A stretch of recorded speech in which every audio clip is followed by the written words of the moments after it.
Excellencies, distinguished delegates, friends, colleagues, ladies and gentlemen, very good afternoon to our CFS stakeholders. During the lunchtime, I know that all of you have good times, and also I hope that you were able to attend one of the virtual side events organized by our partners. And also would like to thank our partners, organizers. Thank you very much indeed for your support to the work of the Committee on the Food Securities, and also bring all knowledge, experience to share at this unique platform. Now I would like to open the second segment of Agenda Item 5, which will focus on the implementation and uptake of the CFS voluntary guideline on food system and nutrition that were endorsed this morning by CFS members. Thank you again for your endorsement and support. The work of the Committee on World Food Securities does not finish with the approval of its policy convergent processes. We just finished the first half of our job. The hard part starts after the endorsement of its policy tools. CFS is made up of its members and participants who are responsible for making sure that the policy recommendations and guidelines adopted at global level are converted into concrete actions at regional, national, and local levels. And we need your support and we need your commitment to bring the voluntary guideline to be implemented at the country level. Paragraph 61 in Part 4 of the voluntary guideline encourages all CFS members and stakeholders to support and promote it all levels within their constituencies and in collaboration with other relevant initiatives and platforms. The dissemination, use, and application of these voluntary guidelines. The voluntary guidelines address the diversities and complexities of food system with the aim of promoting policy coherence and coordination, considering benefits, costs, and trade-offs, while recognizing the diversities and complexity of a food system as well as national capacities and priorities. They should ideally be used to foster and guide an inclusive dialogue among different institutions, sectors, and all relevant and affected stakeholders within the food systems. These sessions is expected to provide an opportunities for CFS stakeholders to share views on the role of voluntary guidelines in supporting coordinated and multi-sectoral actions at country level, as well as on the role of different stakeholders in promoting their implementation at the country level. In light of the importance of this next phase of our work, Her Excellency Miriam Al-Mehiri, Minister of State for Food and Water Securities of the United Arab Emirates, has agreed to comment on the voluntary guidelines and their relevance to the United Arab Emirates. Now, I would like to give the floor to our Excellencies and Ministers, and also would like to welcome you to our CFS again. Now, the floor is yours, please. Thank you so much, Your Excellency Thanawat.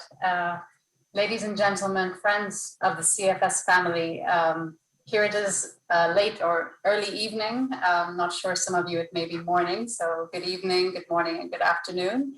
It's a pleasure to be able to address you today The voluntary guidelines on food systems and nutrition really provides a strong foundation to tackle the current status of our food systems and transition towards a more sustainable one. With levels of hunger and malnutrition around the world continuing to rise, the publication of the document is extremely timely. Lack of food and malnutrition continue to be one of the world's most pressing concerns, despite the global community's concerted drive to meet SDG 2 and ensure zero hunger by 2030. The ongoing pandemic has only served to set back our efforts and is a wake-up call for all of us. Despite the huge challenges we face here in the UAE, we have successfully managed to avoid malnutrition caused by a lack of access of food, mainly due to our strong purchasing power. However, this has also resulted in diets changing significantly.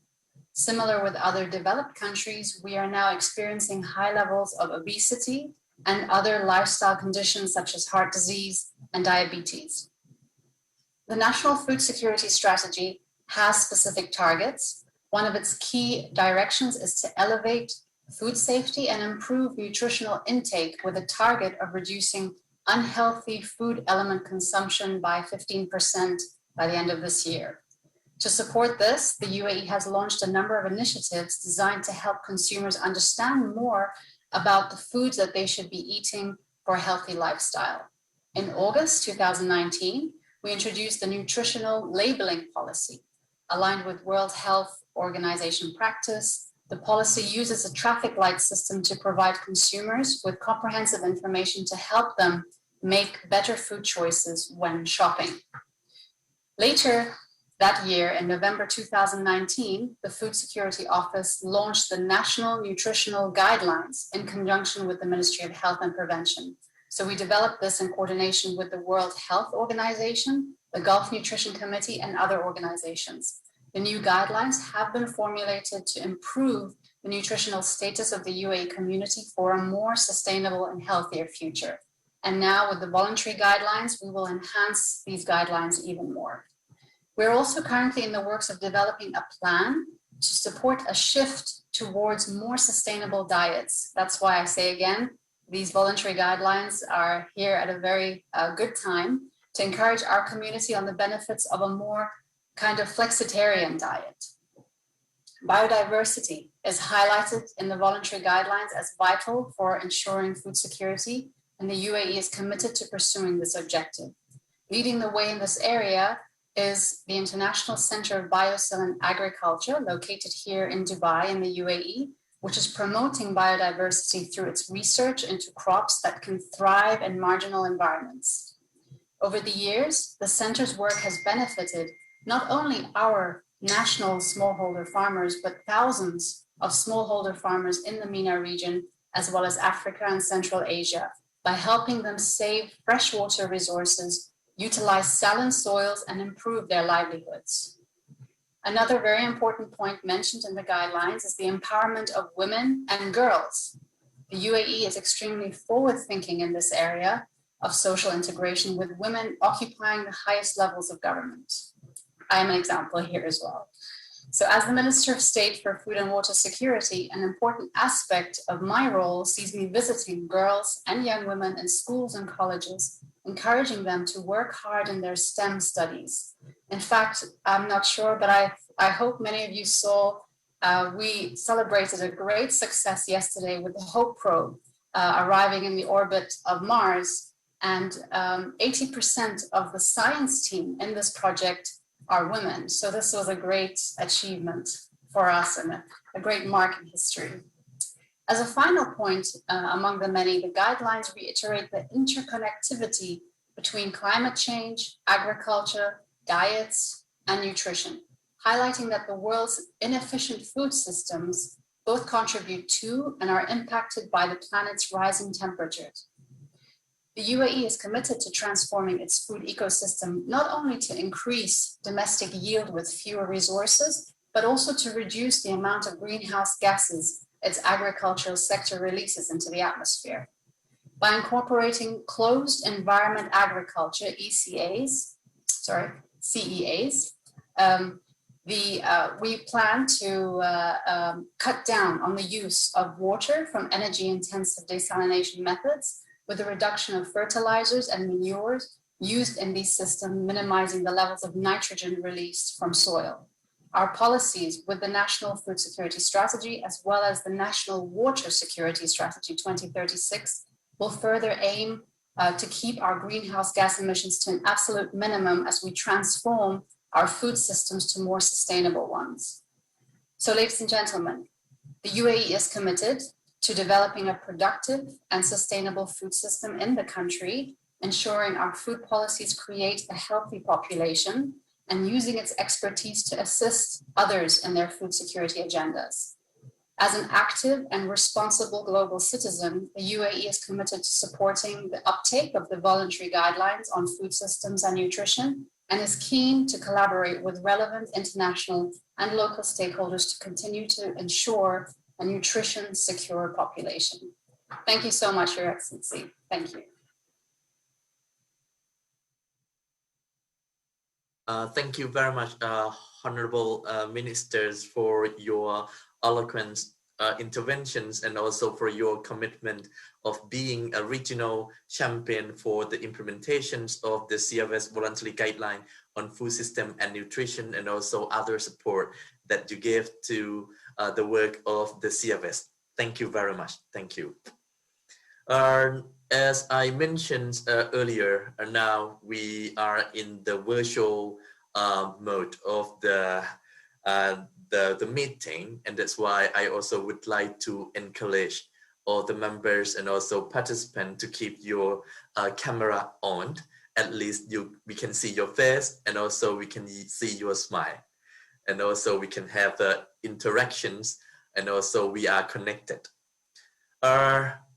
This afternoon, I'm very honored to have a representative of the government of Germany, and also I would like to give the floor to Director General for International and EU Affairs of Federal Ministry of Food and Agriculture.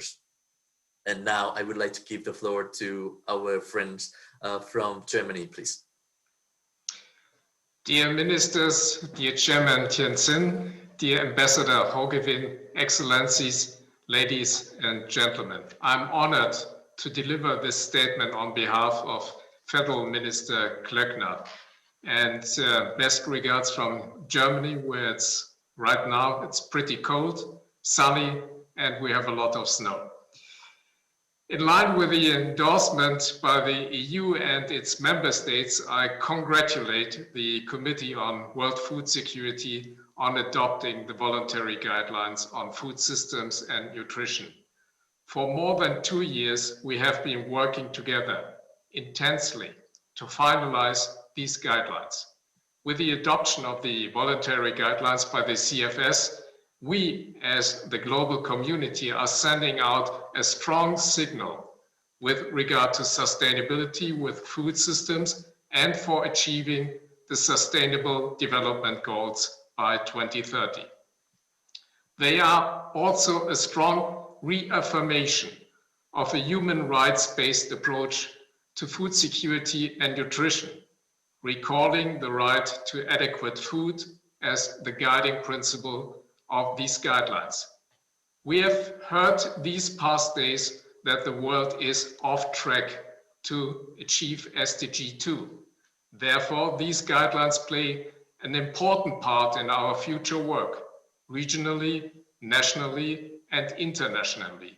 They underline the importance of sustainable food systems for healthy diets and make clear that food and agriculture must become sustainable and must be integrated into a wider food systems approach. They remind us that we need to look at the entire value chain, from production, processing, and trade to consumers and disposal. Consider their interrelations and take into account the impact on our populations and the environment.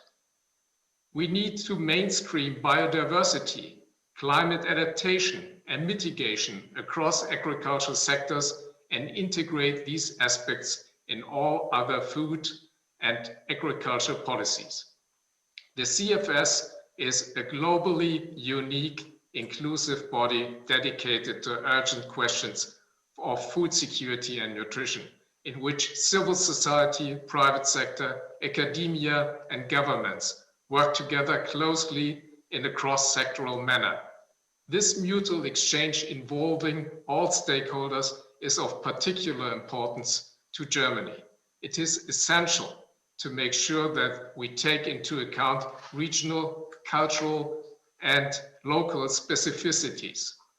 The SDGs can only be fully achieved by 2030 if all actors work together. The CFS plays a central role in this regard. By developing the voluntary guidelines on food systems and nutrition, the CFS has delivered the core for the upcoming UN Food System Summit, which will be a key event for the future orientation of global food systems. We therefore encourage the UN Food System Summits and all actors involved to actively engage with this document, build policies upon it, and implement them. With the voluntary guidelines, the global community has now been provided with an effective set of rules, enabling it to take suitable measures to combat hunger and any other form of malnutrition, and thus to achieve SDG 2. All actors who have reached this agreement on basic recommendations for action to promote the further development of sustainable food systems have committed themselves to cooperation. Certainly, these guidelines contain compromise solutions in some places which may not be satisfactory to everybody. But compromises are the essence of multilateralism, of multi-stakeholder exchange, of political debate, and of common progress. It is now our task to review the principles agreed upon in line with our national policies and policy decisions that have already been made, and to commit to further efforts. For Germany, the guidelines reinforce our national and European approach of thinking and acting in a more holistic manner. Germany has committed itself to promoting diets that are based on sustainably produced food, health promoting, affordable and environmentally sustainable and climate friendly. In this context, especially in view of the COVID-19 pandemic and the challenges of building back better, we need to be aware of how important the work undertaken by CFS is, especially with regard to the need to achieve sustainable and healthy diets and sustainable and resilient food systems. And to achieve these aims, we need proactive CFS in which all stakeholders participate. Germany has been supporting this long and challenging process from the very beginning. Now it is time to take action, and these guidelines are a key element of our joint action. This process needs all actors to achieve the goals we have set ourselves, to end hunger and any other form of malnutrition by 2030, and to strengthen food security and nutrition worldwide, for a growing world population and for a healthy planet. Thank you very much for your attention. So, thank you very much for interventions and which was delivered on behalf of Honorable Federal Ministers of Food and Agriculture of Germany. Thank you for your encouraging word, and also with your strong commitment, we will move forward proactively to ensure that we will end hunger and all forms of malnutrition. And also, I would like to take this opportunity to express my gratitude to the government of Germany for its generous contributions support the development of the voluntary guideline, and we do hope that we will also join our effort to move forward together. Thank you very much. And next, I also would like to invite Dr. Naoko Yamamoto, Chair of the UN Nutrition, to present her remark on the role that the UN system will play to support the implementation of the voluntary guideline. We know that the UN agencies, with your knowledge, with your expertise, and also with your support, will help the member countries and other stakeholders to be able to implement the voluntary guideline on the food system. Now I would like to give the floor to Dr. Yamamoto, please. Thank you, Chair. Your Excellency, ladies and gentlemen, and good morning, good afternoon, good evening. My sincere thanks to the committee for addressing the role of food systems in enabling a healthy diet for all halfway through the UN decade of action on nutrition. I'm pleased to address you as the first chair of the newly established UN Nutrition. UN Nutrition was created as a result of the merge of the SCN, UN System Standing Committee on Nutrition, and the UN Network for SAM. UN Nutrition works to overcome fragmentation, increase harmonization on nutrition, and provide coordinated aligned support to governments in addressing and preventing malnutrition in all its forms. UN Nutrition supported the development of the voluntary guidelines on food system and nutrition that we discuss today. In this specific effort, we mobilize input and expertise of 10 UN agencies. These guidelines are one of the outcomes of the Second International Conference on Nutrition, ICN2. In ICN2, countries committed to enhancing sustainable food systems and ensure access to food to meet people's nutrition needs. UN Nutrition members were actively involved in the consultation, providing evidence-based advice in the development and negotiation process, including as members of the technical task team that supported the work of the CSF Secretariat. This support was always well received and appreciated. I thank you very much. For this reason, I would like to emphasize that again, the important role of science and evidence for normative work and policy making.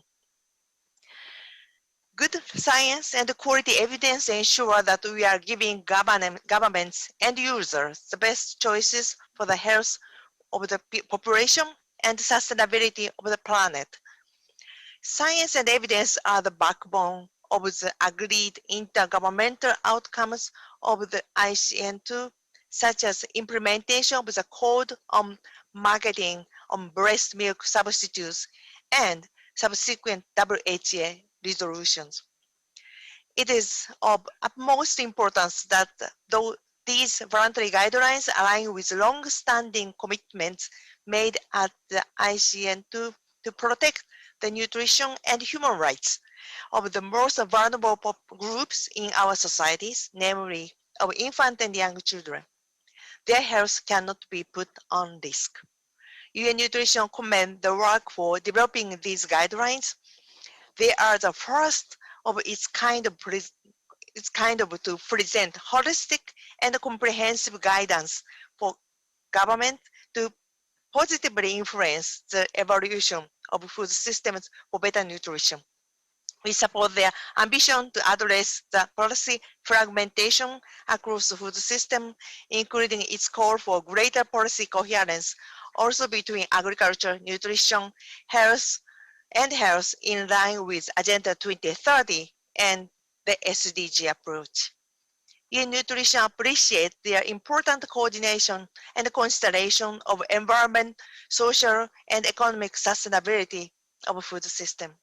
The voluntary guidelines provide broad recommendations that will need to be further elaborated into policies and investments at national level.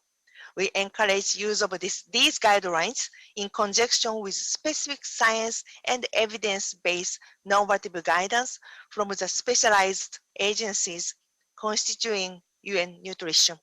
As I said before, only good science and quality evidence can truly support countries in implementing normative work as we are seeing today, for example, in the context of COVID-19 and the recovery period. UN Nutrition is well placed to provide technical support and assist CFS members and stakeholders in the uptake of these guidelines adapted to their context. UN Nutrition is ready to provide evidence and standards to complement the general recommendations of the voluntary guidelines. The strength of the UN Nutrition is that it ensures that interagency collaboration and coordination at both global and country levels. Having worked closely the global level negotiation, UN Nutrition is perfectly placed to mobilize and coordinate its members at country level to support uptake the guidelines in conjunction with other relevant evidence-based guidelines and recommendations. I thank you very much for your attention, and also I am looking forward to our continued collaboration. I thank you, Chair. Yeah, thank you very much, the UN nutrition team, for your great support during the process that you bring in the technical expertise and also knowledge to this conversion process. Next, I would like to give the floor to the FAO Chief Economist, Maximo Torreiro. We know that on Mondays, the DG of FAO came here and also provide his full support to the work of the CFS. And now is the time, after endorsement of the voluntary guideline, we also need more support from the Rome-based agencies and also particularly FAO, which is the founders and also the host agencies of CFS. Now I would like to give the floor to the Chief Economist of FAO, please. Thank you very much, Chair, and thank you very much, Excellencies. So FAO aligns itself with the remarks previously made by the UN Nutrition. In addition, FAO would like to highlight the importance of the voluntary guidelines for the improvement in food systems needed to ensure that the more than 690 million individuals who are hungry today will not be hungry tomorrow, to ensure that the more than 2 billion individuals with malnutrition today will not be malnourished tomorrow, and to ensure that the roughly 3 billion individuals who cannot afford a healthy diet today can afford a healthy diet tomorrow. And finally, to ensure that these positive changes are durable for all generations to come. FAO fully supports the ambition of the voluntary guidelines to provide, as quoted in paragraph 33, an approach to achieving healthy diets through sustainable food systems by addressing policy fragmentation with an special emphasis on food, agriculture, and nutrition sectors, while also addressing economic, social, and environmental sustainability.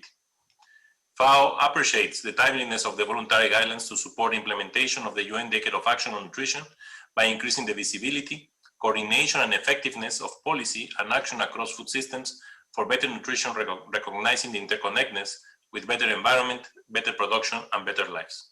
It also comes in a perfect time because of the Food System Summit.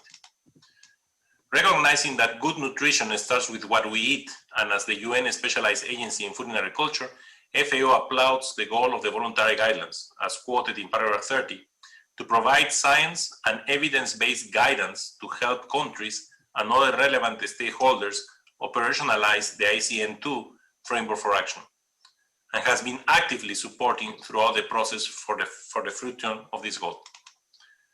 FAO stresses the importance of strengthening and complementing these guidelines with science and evidence-based recommendations previously included in other multilaterally agreed documents, given that as a result of the compromises, the agreed languages in some sections have been diluted, which is natural because of the process of discussion.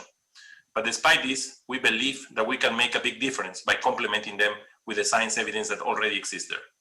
In that respect, and to be concrete and action-oriented, FAO, as a member of the UN Nutrition, is committed to working with the CFS Secretariat to prepare a dissemination platform of all supporting evidence that can be accessible to users of the voluntary guidelines. So we want to do something concrete and action-oriented that will help to give the scientific base and support to the guidelines that has been agreed.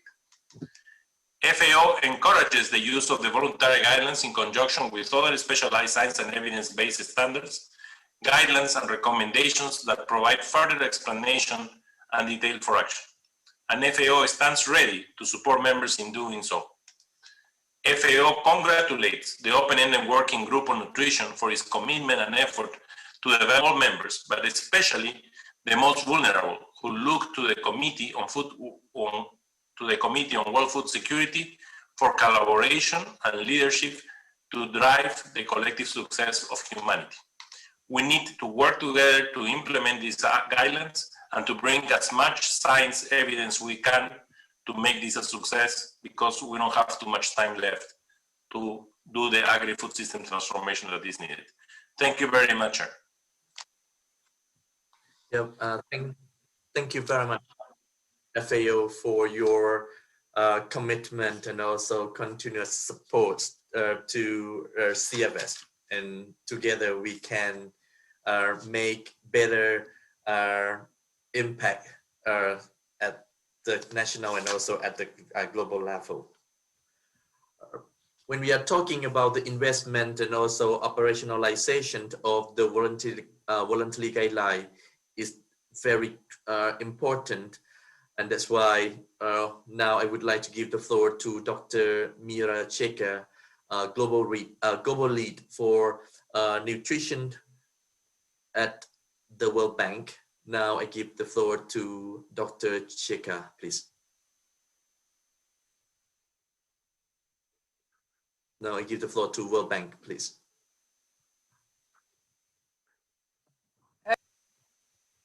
Okay, please. Okay. Good morning, good afternoon, good evening to everybody. I'm happy to be here. For some reason, this is muting itself. Do you hear me? Yeah, we can hear you clearly and loud. Okay, wonderful. So good morning again, and good afternoon and good evening. Wonderful to see everybody here. And big congratulations to the CFS team for having achieved a really impressive outcome despite the context that the virtual context that we're all working in. And congratulations to all the countries and civil society and private sector partners who joined in the conversations. I also want to congratulate the CFS team for bringing together the food security and nutrition agendas. That's not something we've done well in the past, and I think this is a huge step forward. So big thank you for that. And our team has been working with the CFS team to help make some of this happen. We know this is a very complex task to describe the multiple dimensions of food systems, the interlinkages with food security, nutrition and development, and the importance of nutrition to give each human being the chance to fully develop both their individual and national level human capital and economic potential. Within this context, really, what has been achieved cannot be underestimated. So in the interest of time, I will focus on a few things that I wish to highlight. First, globally, as we know, undernutrition and obesity coexist in many developing countries. And while we have seen some declines in undernutrition rates, although a bit slowly, obesity rates have actually increased, and they're increasing rapidly, especially in the developing world. And today, over 70% of the overweight obese individuals live in low and middle income countries. So it's good to see that the guidelines address some of these issues. Now, given these rapid increases, the role that food systems plays in this is extremely important. And it's good to see issues such as nutrition labeling mentioned in the guidelines, I believe 9 times, and the focus on nutrition education and discouraging advertisement of unhealthy foods, especially in the COVID context. However, I also want to note what is not mentioned, but perhaps needs to be mentioned going forward, which are issues around processed foods, ultra-processed foods, and taxation on unhealthy foods. Previous speakers have talked about focusing on science and evidence, and I think science and evidence leads us to some mention of the role of these issues in moving forward. So, but since the focus here is on implementation, and we've heard a lot from several of our partners here, let me add a couple of comments on the role of the private sector, which is mentioned several times. And we know that they play a critical role in shaping food systems. And from the World Bank side, we really hope to work very closely with the private sector, as well as with civil society organizations in the rollout of these guidelines. So the question that people will ask is, what can the bank do to help to shift food systems in the directions that are laid out by the voluntary guidelines? As those of you who might have seen President Malpass's recent op-ed, he's talked about the world food systems enduring numerous shocks in 2020, from economic impacts to locusts and erratic weather. And all of these indicators suggest that this might in fact be the new normal, and the ecosystem that we rely on for water, air, and food system supply are really under threat. And we've also seen recently that development gains can be wiped out in the blink of an eye. So our experience working with countries or supporting countries shows us that the most effective thing to do is to invest in prevention before a catastrophe strikes. And that's why the Bank Group has been working with countries to build adaptive social protection programs that are connected to early warning systems, and they can be scaled up in anticipation of shocks. The World Bank is also supporting countries in other unprecedented ways. We have provided a speedy upsurge in financing for the other countries and front-loaded almost half of the $82 billion of resources for IDA-19. Our programs deliver on climate co-benefits. Our partners and we are ready to help countries reform their agriculture, food policies, and redeploy public finance to foster a green, inclusive, and resilient recovery, even as we invest in supporting countries to access vaccines to address the pandemic and address issues of service disruptions for health and nutrition services that are pushing back years of progress on SDG 2, hunger and malnutrition. And this focus on food security and nutrition would address a basic injustice. As you know well, almost 1 in 10 people live in chronic hunger, and 144 million children across the world are stunted in this age of food waste and plenty. And many, many women suffer from life-threatening forms of malnutrition, such as anemia, even as over 2 billion people are overweight or obese. And as I said earlier, 70% of them live in low and middle income countries. So recognizing this, through our lending and knowledge programs, we will continue to support client countries in the transformation of their food systems by shaping client-tailored policies, capacity building, and sharing new knowledge. Our teams have supported the CFS process, and our strategy is to help build better, sustainable, and resilient food and health systems for healthy and well-nourished people, a healthy planet, and strong human capital that will drive a healthy economy. And we need governments, civil society, and the private sector to work with us responsibly to achieve these goals. Let me end by mentioning something that many of you are aware of. This is also the year when the government of Japan will host the Nutrition for Growth Global Summit. And that will be an opportunity to showcase all of our collective commitments towards not just these guidelines, but nutrition and food security as a whole. Thank you very much. Yeah, thank you very much, Dr. Cherka, for sharing your ideas and views, how the bank will be able to help us shift the food system to the right directions, and also how the bank can help us to operationalize the voluntary guideline with support, and also with collaboration of the members, and also private sectors and civil societies. Thank you very much for your intervention. Now I would like to give the floor to the Alliance of Biodiversity International and the International Centers for Tropical Agriculture, CIAT. Now I would like to give the floor to Juan Lucas Restrepo. Thank you very much.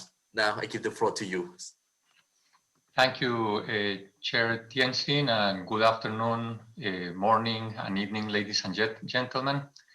I would also like to congratulate the Committee on World Food Security for this comprehensive set of guidelines that have just been approved after a complex and fruitful convergence process and a lot of work from so many. I'm here today wearing two hats. One, as you said, Chair of a DG of this alliance that's part of one CGIAR, and also as one of the co-leads of the thematic areas of Action Track 3 on boosting nature-positive production of the UN Food System Summit. It's very good to see important topics such as climate action, agrobiodiversity, healthy diets, and nutrition very well reflected in the guidelines. And we are ready to offer our capacity together with that of other CGIAR units and partners to support countries in implementing these guidelines and providing technical advice into applicable solutions to transform our food systems. As an example, our alliance is currently part of a project that aims to strengthen the capacities of right holders and beneficiaries to implement the UN Declaration on the Rights of Peasants and Other People Working in Rural Areas, UN DROP, DROP. And this will be done by drawing on these CFS voluntary guidelines on food system for nutrition in 4 countries, in Cambodia, Ethiopia, Honduras, and Uganda, with our intention to scale up the approach and learnings to other countries in the 2nd and 3rd phases of this program. Our role will be generating evidence on the importance of human rights frameworks in food systems and provide that evidence to national and international constituencies to advocate for rights-based approaches. And even though it's too early still to foresee what game-changing solutions will be uptaken by the UN Food System Summit as the process moves forward, we are already seeing that many of the ideas emerging from the multi-stakeholder consultations and other channels are closely related to the voluntary guidelines. We are seeing in our action track a few examples. Shifting to regenerative nature-positive landscapes, including agroecological approaches, the better use of natural resources in food production, sustainable livestock and management of rangelands and grazing systems, agroforestry, for example.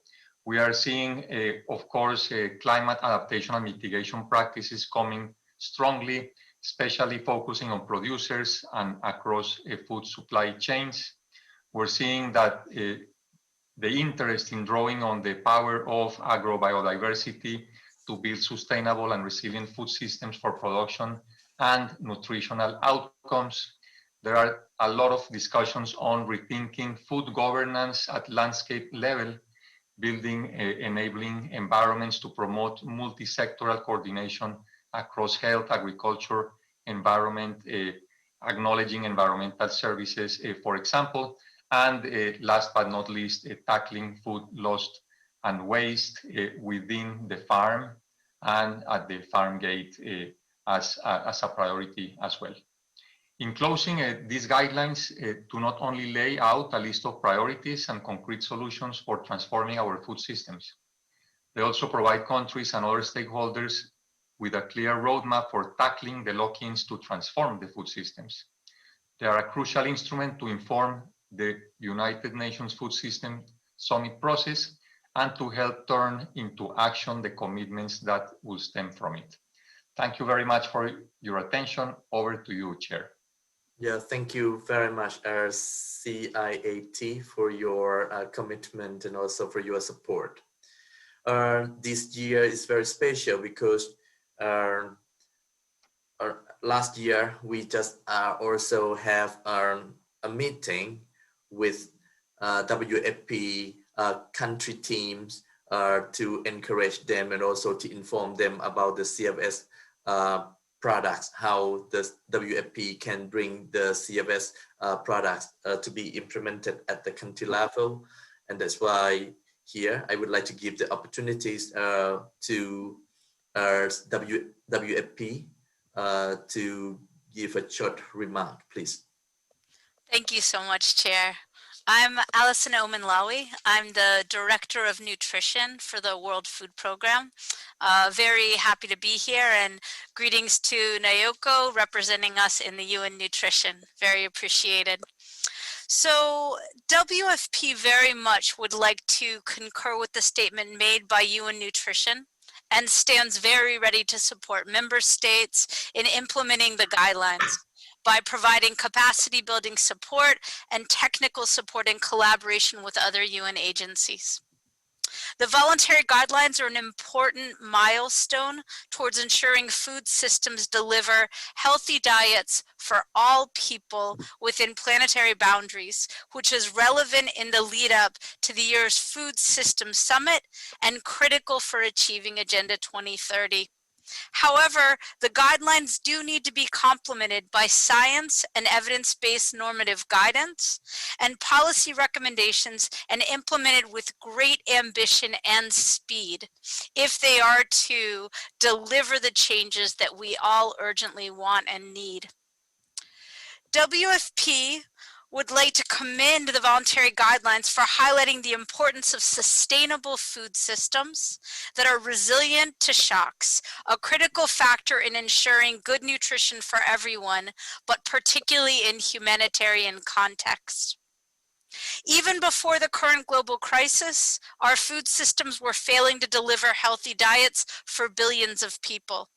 The unprecedented COVID-19 pandemic highlighted the fragility of current food systems in the countries where WFP operates, and the number of acutely food insecure people could increase by up to 80%, from 149 million to 270 million and counting, largely due to socioeconomic impacts of the COVID-19 pandemic.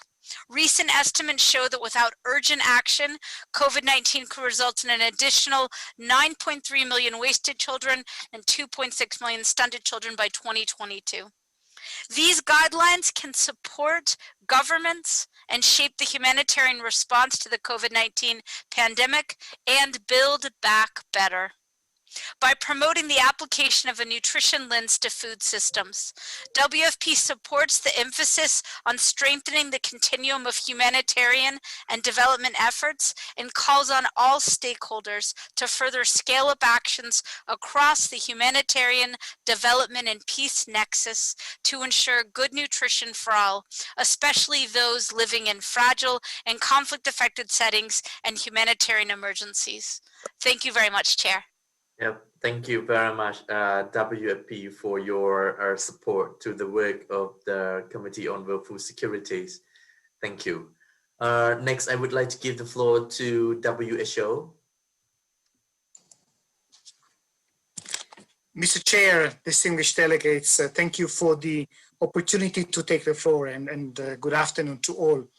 WHO aligns itself with the statement of UN Nutrition and would like to make the following complementary remarks, also endorsed by UNICEF. WHO congratulates the open-ended working group on nutrition for its efforts and endurance led by Ambassador Houkeven in developing the voluntary guidelines. The voluntary guidelines recognize that unhealthy diets are among the top risk factors for death and disability and may contribute to the achievements of the global nutrition targets and the diet-related non-communicable disease targets endorsed by the World Health Assembly. We commend that the voluntary guidelines address the policy fragmentation and they are called for greater policy coherence across sectors, giving due attention to the agriculture, nutrition, and health interlinkages.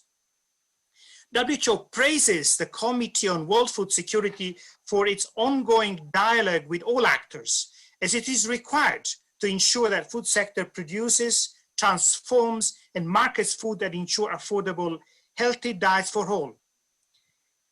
This does not replace the need for regulatory action, such as on nutrition labeling, economic tools, including taxation, subsidies, and other incentives, and regulating marketing of food, especially to children, as part of a comprehensive approach for a successful food system transformation. In the context of the negotiation, we have expressed the concern that in the spirit of compromise, the text of voluntary guidelines does not fully reflect the recommendations of mandated international bodies and normative agencies. This is not going to be beneficial to public health. Examples include, among others, removing recommendations on fiscal policies or economic tools that may include taxes and subsidies in the recommendation on improving availability and affordability of food that contributes to healthy diets. Removing the reference to subsequent relevant WHA resolutions in the description of efforts to support breastfeeding and implementation of the Code of Marketing breast milk substitutes. Weakening the language to avoid inappropriate marketing of foods and non-alcoholic beverages to children. Removing the reference to elimination of use of antimicrobials for growth promotion. WHO encourages the use of the voluntary guidelines in conjunction with evidence-based standards, normative guidelines, and recommendations of mandated international bodies and normative agencies. WHO confirms its continued commitment to contribute knowledge and advice and support in all ways to the Committee of Food Security. Thank you very much, Mr. Chair. Yeah, thank you very much, WHO, for your commitment and also support that you give to CFS. Before I give the floor to the members and also participants, I would like to give the floor to a former lead of the CFS HLPE report on food system and nutrition, Professor Dr. Jessica Franso. Great, thank you so much, Chair, and it's really nice to see everybody.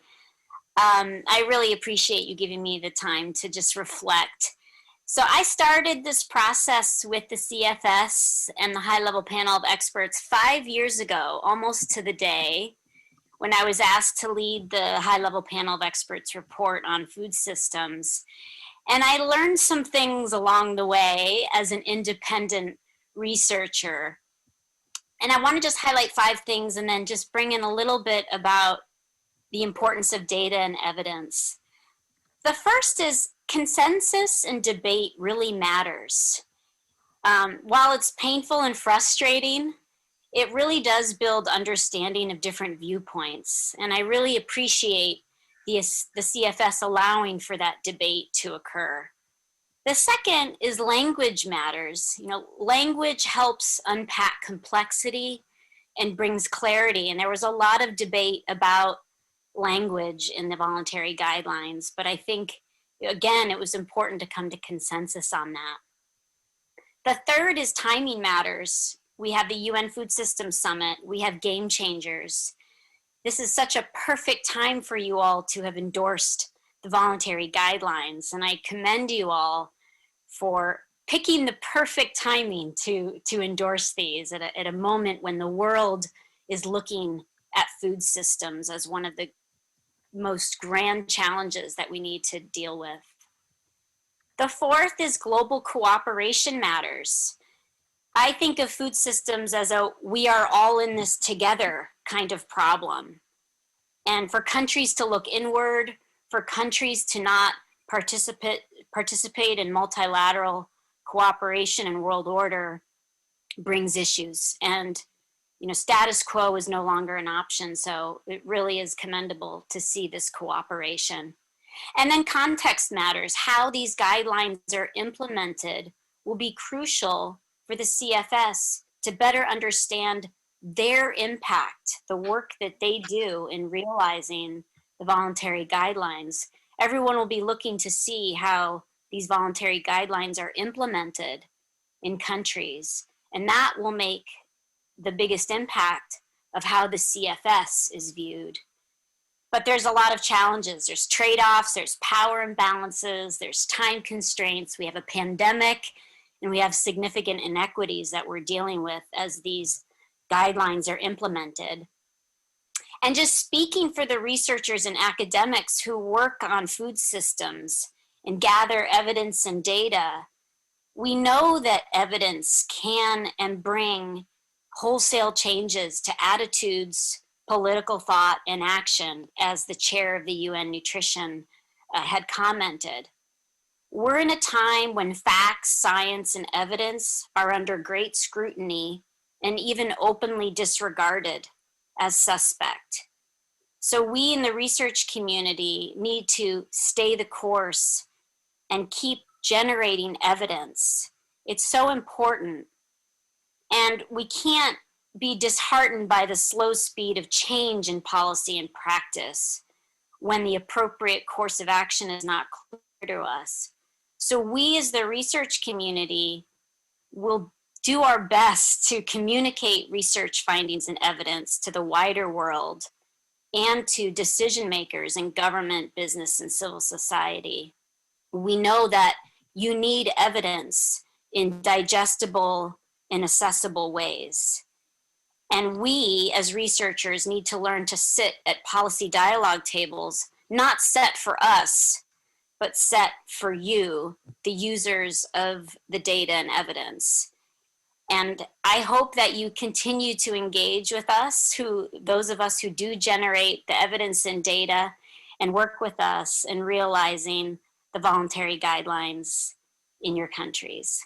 So thank you so much for the opportunity to work with you for the last 5 years.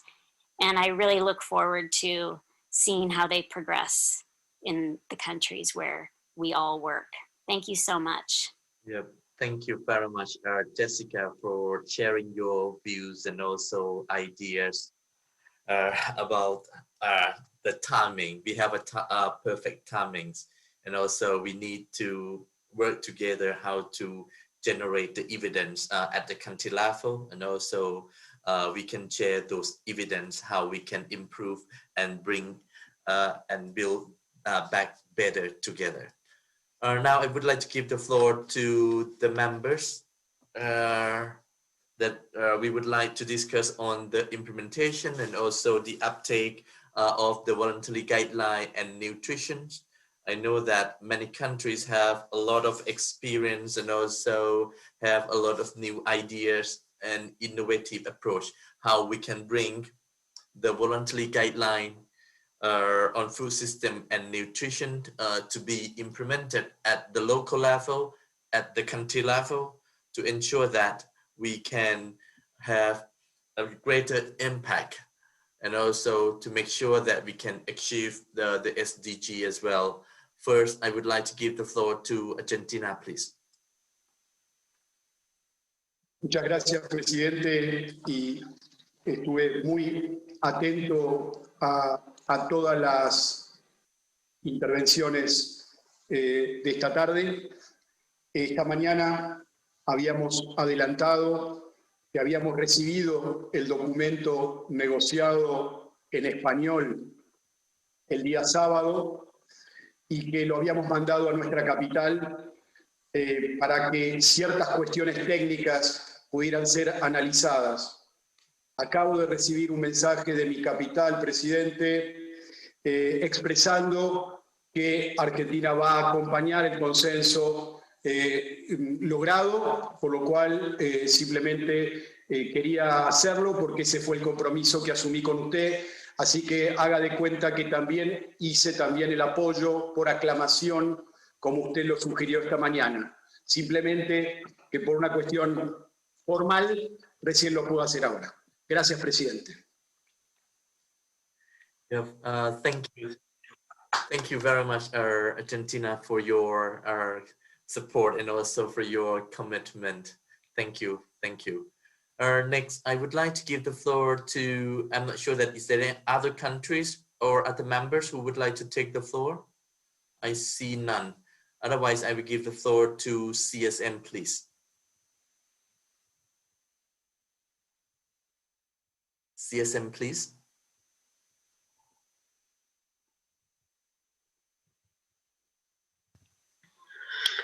Moi, je m'appelle Mohamed Abba, de l'action de capitalisation pour le développement local, membre du mécanisme de la société civile.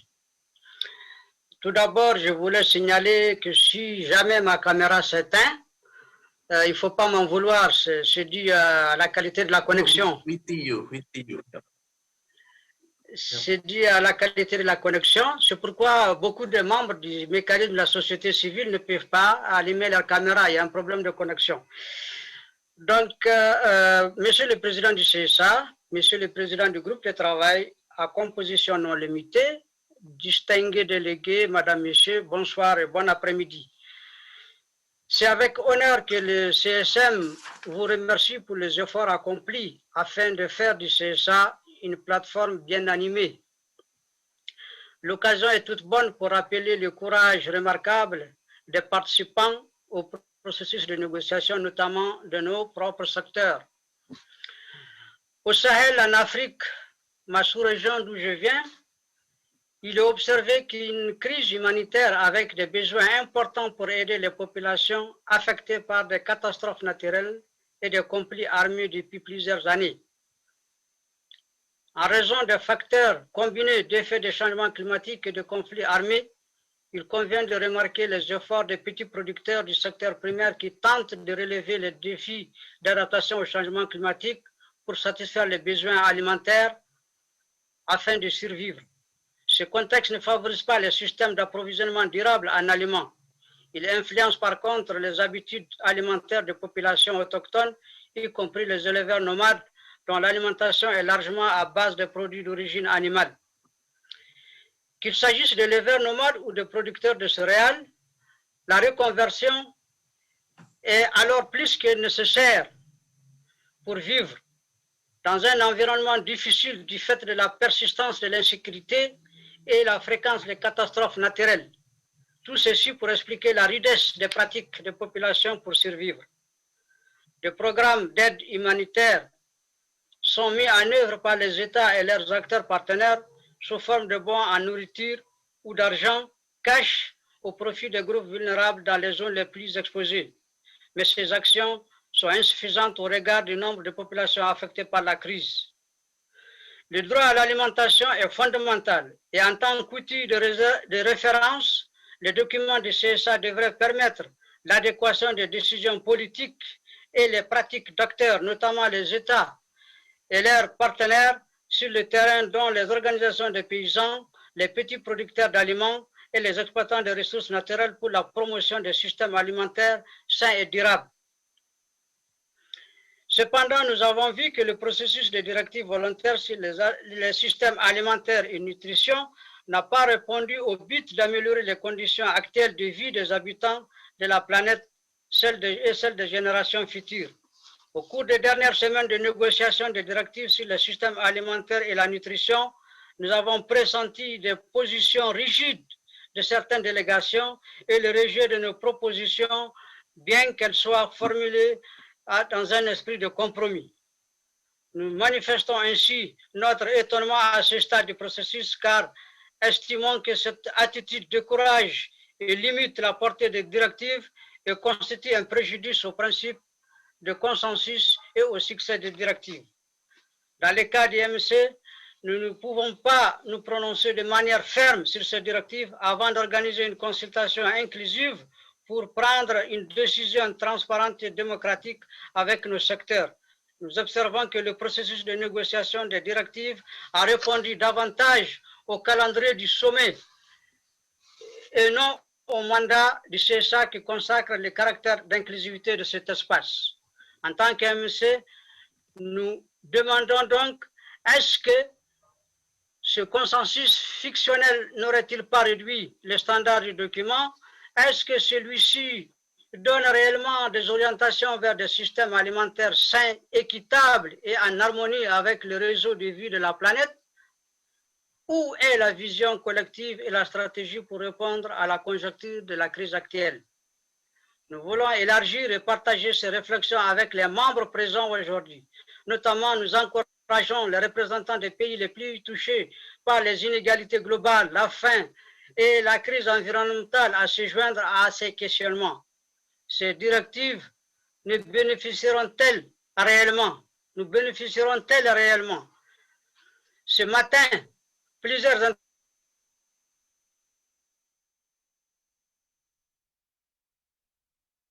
I think we hear you. You can continue, please. Okay, maybe he lost connection. Can you hear us? Hamati? Okay, anyway, if we will try to connect him again. Otherwise, I will move for, to give the floor to Kuwait first. Kuwait, please. Kuwait, please. I think you asked for the floor.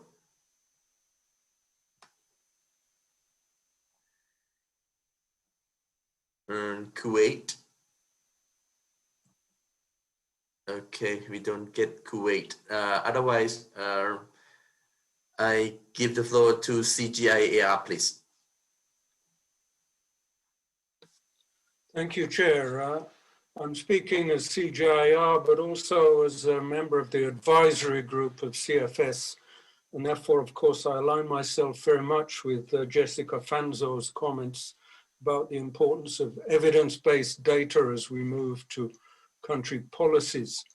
Now, I have 2 points. First of all, we heard from Maximo, the FAO chief economist, that of course some of the sections in the voluntary guidelines are, as he said, diluted as a result of the policy convergence process. And that echoes some of the comments from member states this morning, from France, Senegal, Hungary, and others, that some of the phrases could have been more ambitious. Now, Chairman, I sense that as a CFS, we tend to punish ourselves unnecessarily by taking each of our policy products in isolation.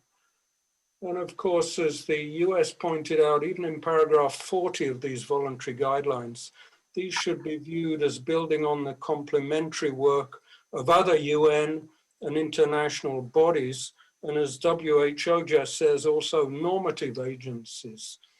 But coming back to, and in Norway, I was delighted, said, and of course, building on CFS products, because one of the sections that our members criticized this morning was, of course, the central element of the voluntary guidelines, 3.2, sustainable food supply chains to achieve healthy diets in the context of economic, social, and environmental sustainability and climate change.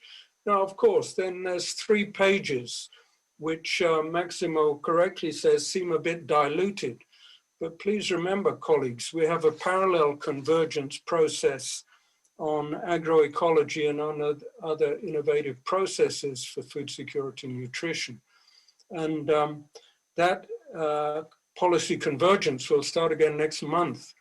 We've gone some way down that track with Ambassador Emadi, and we now have the distinguished ambassador of Nigeria, Ambassador Yaya, to take over with his distinguished diplomacy and wisdom about CFS. But that will clearly develop far sharper these criticized sections in the VGs that we approved this morning. So that's point number 1. Point number 2, back to CGIAR. Of course, as Juan Lucas Restrepo, DG of the Alliance Bioversity and CIAT just said, we stand very much ready to support the transition from these voluntary guidelines to country policies. And many of the colleagues on this call may have been at the side event last Monday, which involved the CGIAR. Remember, that had the title of Transforming Agricultural Innovation for People, Nature and Climate, Evidence Insights for COP26 and the UNFSS. And indeed, Chairman Ambassador Tanawat Tiensin, you were one of the panelists there and contributed to the wisdom of that debate alongside the chief economist of UKAID, the FCDO, CGIAR, of course, but also FAO, IFAD, and we had WWF there, who's the chair of Action Track 3. So that was just as an illustration of, I hope, that the CGIAR will be able to stand forward and assist at the country level as we take these voluntary guidelines forward. So thank you very much, Chair. Yep, thank you very much, CGIAR. Now I give the floor to PSM, please. Mr. Chairman, good afternoon. Thank you for giving me the floor. My name is Els de Groene. I'm Global Nutrition Director at Unilever and an active member of the Private Sector Mechanism. It's my pleasure to take the floor to reiterate our support for the guidance and the multi-stakeholder process leading to this outcome. As the chair noted, we've dedicated countless hours to the negotiation and even more so over the past years. The investment of time and expertise was really important to ensure the output was a relevant one to all stakeholders and also one we can effectively advocate for in the future phase. With this in mind, we want to focus on the future commitment PSM can undertake in the uptake and implementation of the voluntary guidelines. The PSM looks at the lessons learned during this process and in the past experience with the endorsement of the CFS principles for responsible investment in agriculture and food systems. As we did post-endorsements with those, PSM would like to support the voluntary guidelines on food systems and nutrition now. The PSM aims to focus on an information and training campaign and hopes to count on the support of the CFS chair, on the nutrition workstream chair, Ambassador Hogeveen, its secretariat, as well as the wide membership. A series of 3 virtual webinars will be arranged according to various time zones to promote a wide and diverse geographical participation of all multi-stakeholder groups. These webinars will serve to disseminate the voluntary guidelines and to highlight the fundamental elements. It will also share examples of private sector activities and impactful partnerships which are currently underway and are aligned with the CFS voluntary guidelines. Through sharing lessons learned and best practices, participants will be able to fast-track future programs and contribute to scaling up existing ones. This will be part of ongoing efforts of PSM to facilitate the uptake of the guidelines with private sector and also in the Food Systems Summit and beyond.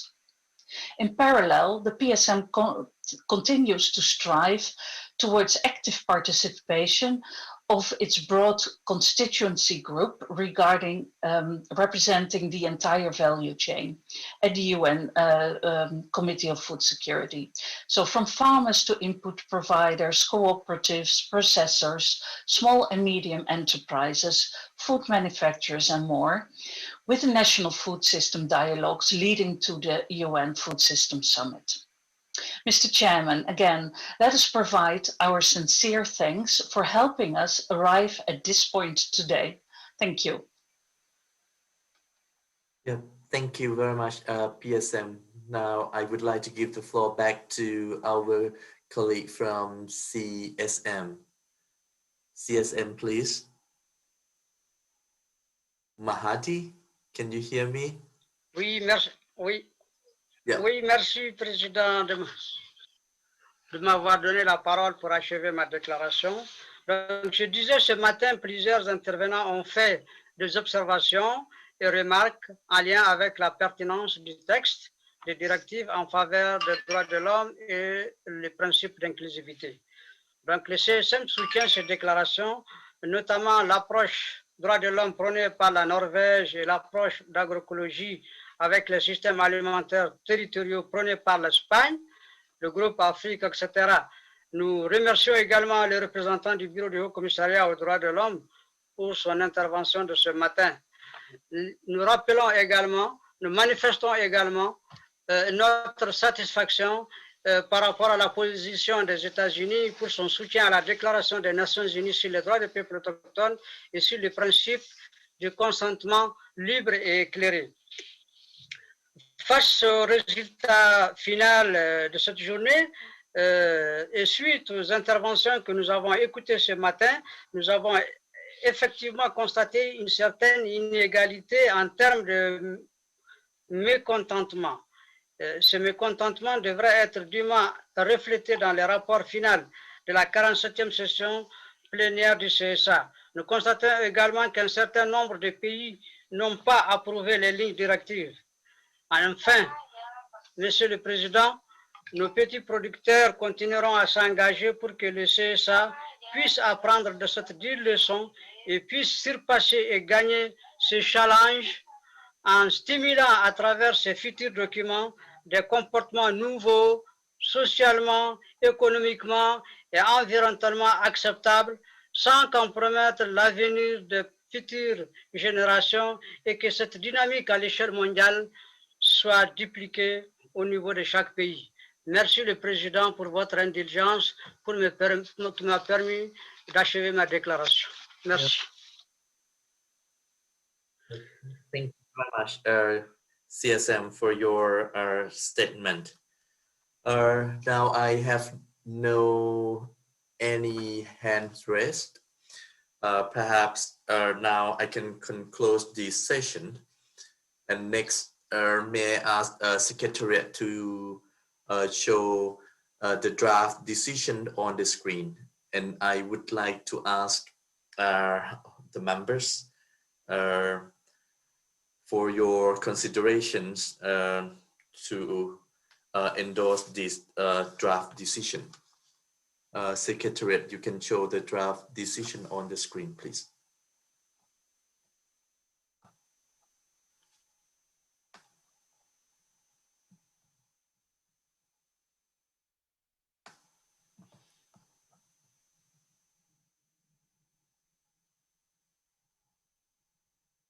Okay. Can you go to para 1 first? Okay, yeah. The committee consider CFS 2021/47/7, the voluntary guideline on food system and nutrition, VGFSYN, and CFS 2021/47/8, the voluntary guideline on food system and nutrition, draft decisions, as presented by Ambassador Hans Houkeking, Netherlands, chair of the CFS Open-Ended Working Group on Food System and Nutrition. The committee expressed its appreciation for the work of the Open-Ended Working Group on Food System and Nutrition and acknowledged the effective leadership of the chair of the Open-Ended Working Group as well as of previous chairs of this Open-Ended Working Group. So bullet B, endorsed CFS 2021/47/7, the voluntary guidelines on food system and nutrition, VGFSYN, taking note of their voluntary on and non-binding nature, and also the footnote, bullet C, encourage all CFS stakeholders to support and promote at all levels within their constituencies and in collaboration with other relevant initiatives and platforms. The dissemination, use, and application of the voluntary guidelines on food system and nutrition to support the development, enhancement, and implementation of coordinated and multi-sectoral national policies, laws, programs, investment plans, and various regional food securities and nutrition initiatives where appropriate. D. Encouraged all stakeholders to document lessons learned from using the voluntary guidelines and to share these lessons with the committee in order to assess their continued relevance, effectiveness, and impact in line with the standard monitoring practice of the committee. E. Commended those countries that have voluntarily pledged to deploy the voluntary guideline in their own national policy and or legislative circumstances in conjunction with the commitment of the UN Decade of Action on the 2030 agenda, the UN Decade of Action on Nutrition 2016 to 2025, and the UN Decade of Family Farming 2019 to 2028, and encouraged other countries to take similar steps to actively utilize these CFS products as a tool for national level, coherent and multi-stakeholder action that promote sustainable food system and will address malnutrition in all its forms, as well as related social, economic, and environmental dimensions of sustainable development. In addition, the voluntary guideline on food system and nutrition have an essential role also in assisting countries to achieve a number of SDGs directly, with particular attention to target 2.2 and 2.4. F. Decided to transmit these voluntary guidelines to the governing bodies of FAO, WFP, and IFAD for their further consideration regarding supporting their utilization at country level in line with country requests and pursuant to Rule 33, paragraph 17 of the General Rule of the Organization, Rule 10, Roman, paragraph 1 of the CFS Rule of Procedures, and in accordance with paragraph 22 of the CFS Reform Document. G. Underlined the valuable input the voluntary guideline will provide to the UN Food System Summit discussion and follow-up process. H. Decided to request the United Nations General Assembly through the Economic and Social Council to consider, in the bracket, endorse / support and ensure the wide dissemination of these voluntary guidelines to all relevant UN organizations and agencies consistent with Rule 33 Roman, paragraph 15 of the General Rule of the Organization, Rule 10 Roman, paragraph 4 of the CFS Rule of Procedures, and paragraph 21 of the CFS Reform Document.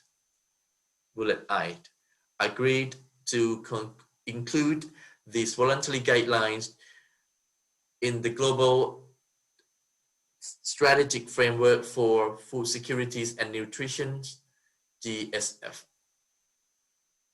Now, the end of the draft decisions for the committees to consider the endorsement of this draft decision. Okay, I'm not sure that is any other countries who would like to take the floor, or we can agree on this. Okay, now I see Venezuela followed by Philippines and then US. Venezuela, please.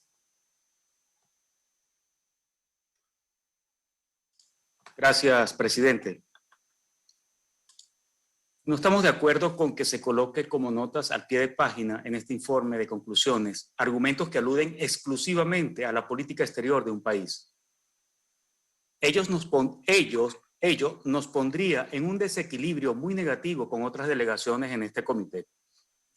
Las medidas coercitivas unilaterales, mal llamadas sanciones, afectan la seguridad alimentaria y nutricional de las poblaciones, y hay muchas investigaciones al respecto, y así como otras cosas. En fin, señor presidente, la posibilidad de que las declaraciones de los miembros se publiquen en la página web del comité hace innecesaria su inclusión como notas al pie de página de este documento. Sobre todo tomando en cuenta, además, que en aras del consenso fueron adoptadas esta mañana por aclamación, pese a no reflejar, como usted mismo lo reconoció al final de la sesión de esta mañana, la totalidad de las expectativas de los miembros del comité, incluso las nuestras. Muchas gracias, presidente. Thank you very much, Venezuela, for your comments. Now we give the floor to Philippines and then US. Okay. Thank you very much, Mr. Chair, and good afternoon, everyone. Good evening to those in other parts of the world. At the outset, we wish to again congratulate everyone who were involved towards the endorsement of this historic guidelines. We would like to thank the CFS Chair and the Bureau for the draft decision, which we could support in principle. However, we would like to put forth two suggestions on the draft decision following the conclusion of the negotiations last January and the plenary interventions in the BGFSYN endorsement today. First, in 2C, we would request adding at the end, quote, while recognizing the diversity and complexity of food systems and diets, as well as national capacities and priorities, unquote. The adoption and implementation of the BGFSYN should consider each country's differentiated capacities and priorities to allow countries to pursue the provisions of the said guidelines based on their own national circumstances and context of food systems.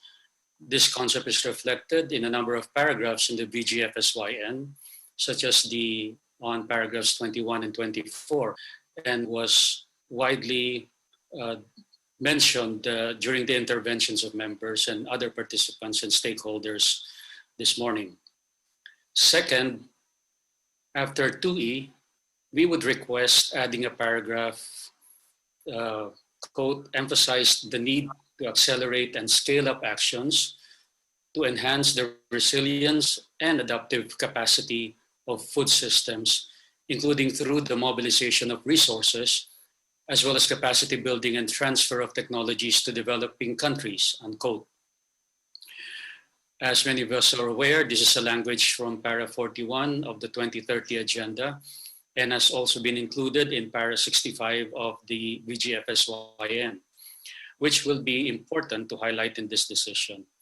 We are aware, however, of the sensitivities raised by some delegations on this second item, and we will be willing to discuss this proposal further. Thank you, Mr. Chair. Over to you. Yep, thank you very much, Philippines. Now I give the floor to US.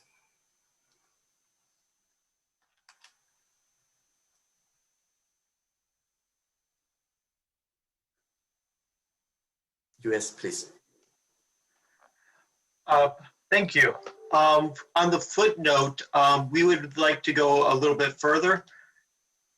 We noted that in our head of delegation statement, we requested the list of specific paragraphs in which the United States disassociated with be included.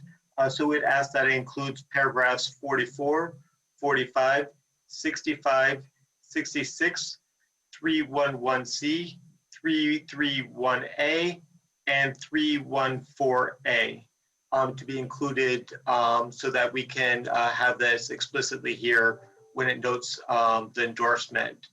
On the Philippines suggestions of additional language, we can support the first one on the need to support nutritional science. However, we think the second one on technology transfer would be unproductive to go down. We shouldn't renegotiate the text that we just finished negotiating in the voluntary guidelines to include them here in the endorsement paragraph. There's no need to revisit these issues here, especially such divisive ones that Philippines raises. Thank you. Thank you very much, US. Now I give the floor to India. Thank you very much, Chair. India also would like to congratulate the entire CFS team for the guidelines, the voluntary guidelines on food systems and nutrition. It is a historical thing and we support in principle. But we have again some reservation in the draft. We support this, the statement made by Philippines on the 2 paragraphs which you mentioned. I don't want to repeat. Otherwise, we are okay with this. I think these things have to be looked into. Thank you, Chair. Over to you. Thank you, India. Now I give the floor to China.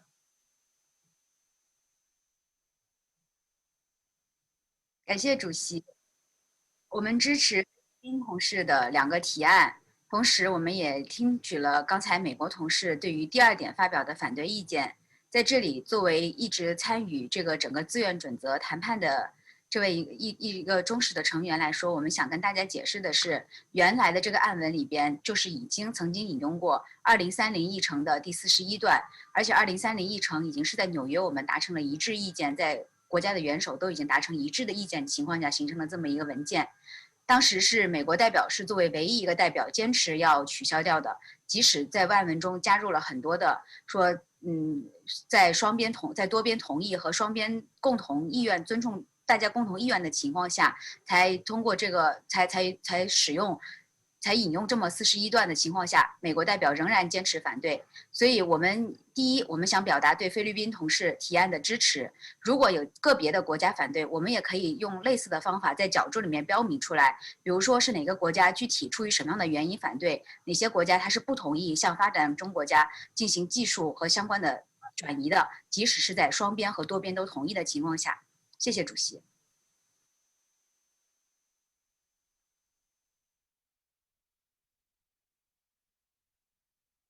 Thank you very much, China. Now I give the floor to Indonesia, please. Indonesia. Thank you, Mr. Chair. We would like to convey our support to proposal made by our esteemed colleagues from Philippines.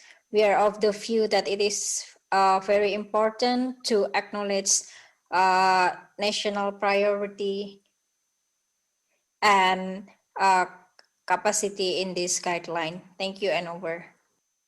Thank you very much, Indonesia. Now I give the floor to Argentina, please.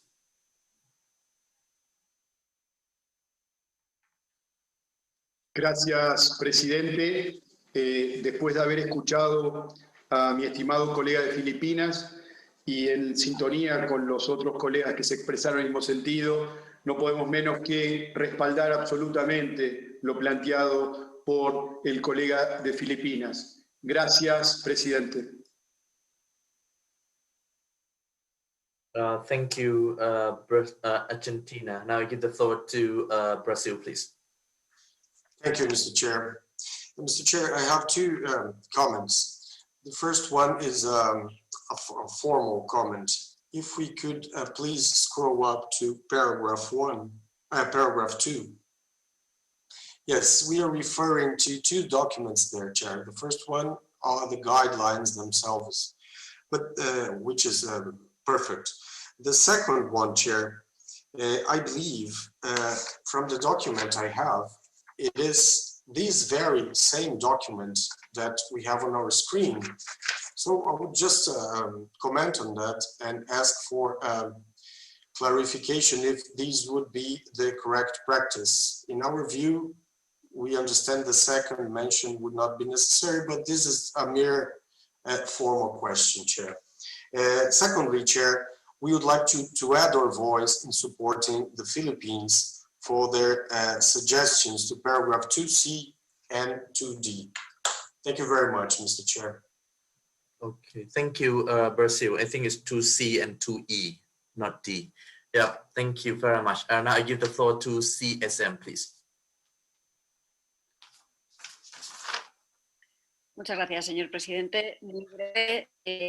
Simplemente compartir, bueno, hacer una observación y un comentario. La observación es, bueno, esta mañana hemos dicho que nosotras por falta de tiempo no nos hemos podido posicionar y nos gustaría que en algún lugar del documento se hiciera referencia a que, bueno, estas directrices, el MSC no se ha podido posicionar porque es la realidad. Nos parece que sería importante que esto quedase reflejado.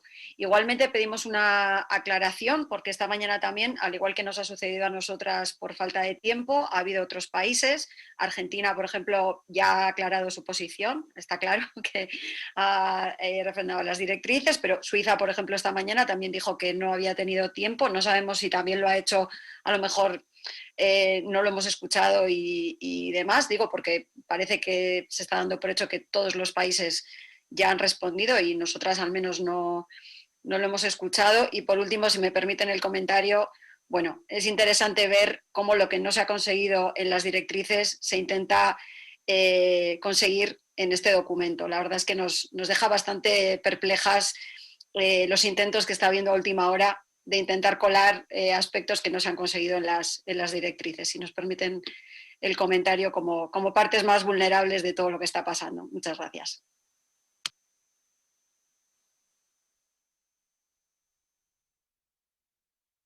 Thank you very much. Thank you very much, CSM, for your comments.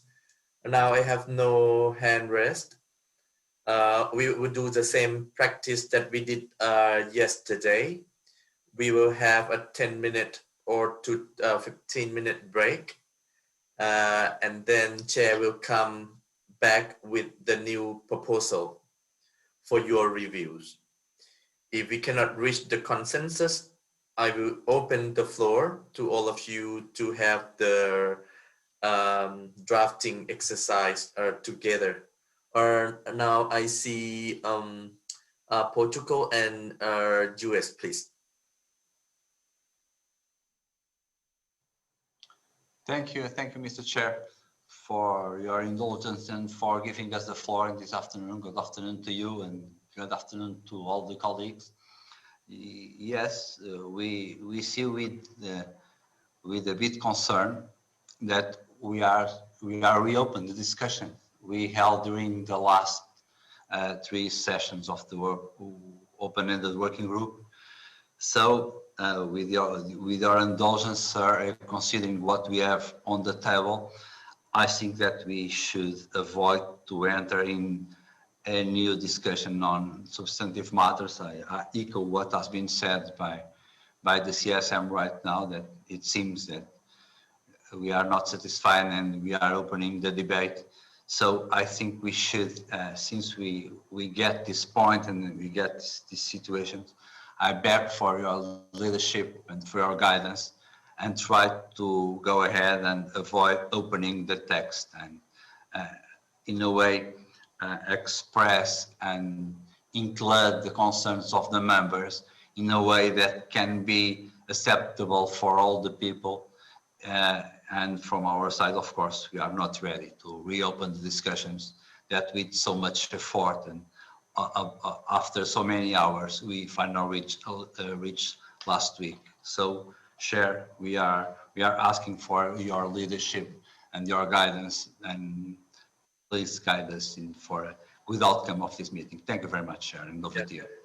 Thank you very much, our Portugal, speaking on behalf of our European and its member states. Now I give the floor to US and then New Zealand, please. I'd like to wholeheartedly agree with my CSM and Portuguese colleagues. We should not reopen debates on the voluntary guidelines, particularly on such contentious paragraphs. However, my proposal for a way out is throughout today, I've heard many parties call on the importance, including you yourself, Chair, the importance of the implementation of the voluntary guidelines. Section 4 of the voluntary guidelines is all about implementation. So perhaps we can, perhaps a way out would be language calling for the implementation of the voluntary guidelines in line with Section 4. For your consideration. Thank you. Thank you, US, for your suggestion. Now I give the floor to Switzerland. Thank you very much, Chair, and thank you for everybody who's been working on this draft text. I must also say that we concur with Portugal. We were of the impression that we completed the negotiation last week, and it appears at some level we are continuing this, and we too would prefer not to have the text be opened.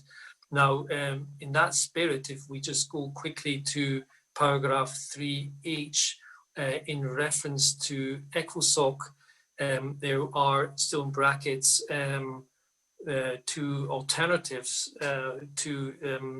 yeah, there we have it. Thank you very much. So we have two alternatives to the word to consider, endorse and support. This is actually language that Switzerland would prefer, either one of the two. We do, however, see that there hasn't been any additional support for this, and in the same spirit of not reopening text, we would be okay with dropping endorse and support, and would of course equally hope that this text can stay as unaltered as possible. Thank you, Chair. Yep, thank you very much for your comments and also support. Now I give the floor to Nigeria, please, and then Venezuela. Thank you very much, Chair. Thank you, colleagues. Nigeria supports absolutely the fact that we should not renegotiate. And that is in line with what CSM, Portugal, Switzerland have just said. Because if we do, then we probably would undo all the delicate balances that we have worked hard on for so hard and for so long. So Nigeria is not in support of adding additional languages. If we need to, let everything go into the report. And especially, there will be no addition to the footnotes. Any country that has objections or whatever, I think it should all go into the report of this plenary. Thank you, Chair. Out and over. Yeah, thank you very much, Nigeria. Now I give the floor to Venezuela and then Philippines. Venezuela, please. Muchas gracias, señor presidente. También en línea con lo que acaba de expresar nuestro amigo, el representante de Nigeria y otras delegaciones como Suiza, y paradójicamente, los mismos Estados Unidos señalaron que el debate no debía ser abierto, y fueron precisamente ellos quienes abrieron el debate cuando insistieron en colocar al pie de página sus argumentos y que ningún otro país, ninguna otra delegación apoyó. Entonces fueron ellos los primeros en abrir un debate de un grupo en los que participaron y que esta mañana, como le dije, fueron adoptadas por aclamación. Usted mismo lo señaló. Se dejaron a un lado posiciones de otros países, de la sociedad civil, etc. Entonces, en aras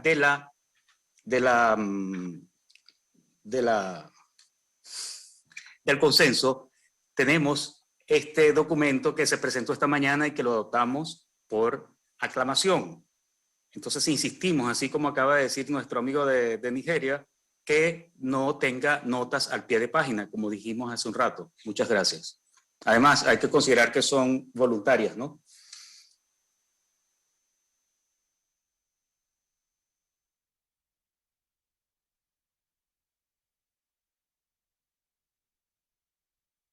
Thank you, Venezuela, for your comments. Okay, I have Philippines and then Senegal, please.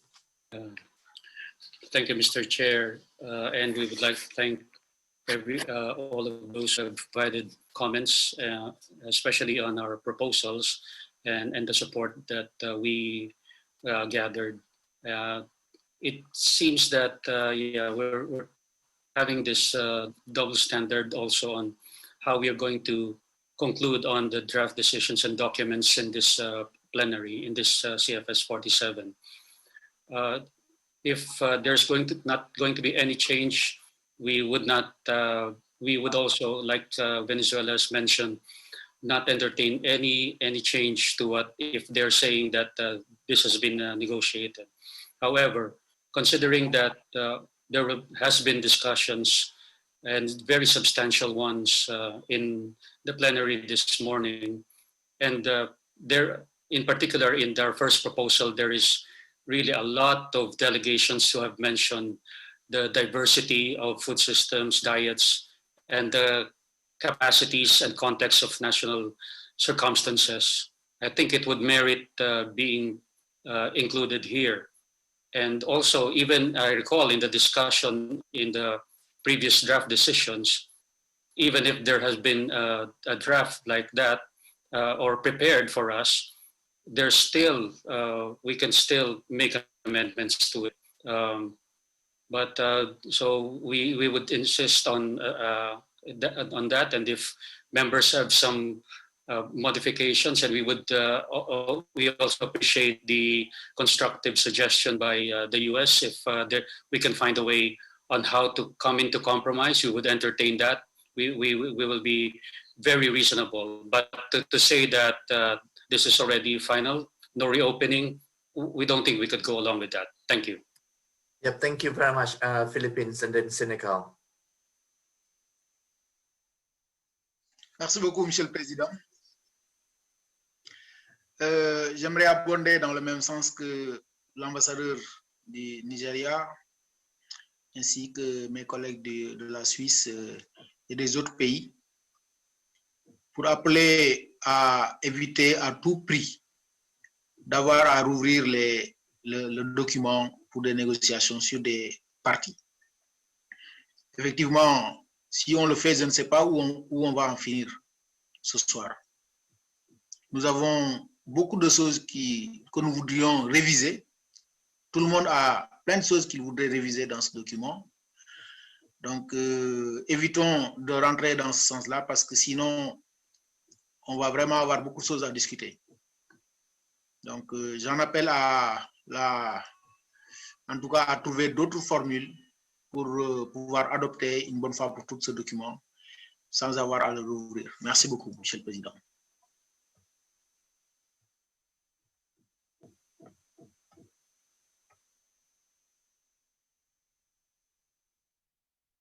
Yeah, thank you very much, Senegal. After listening to the members, I think many of you support that we should not reopen or renegotiate the voluntary guideline.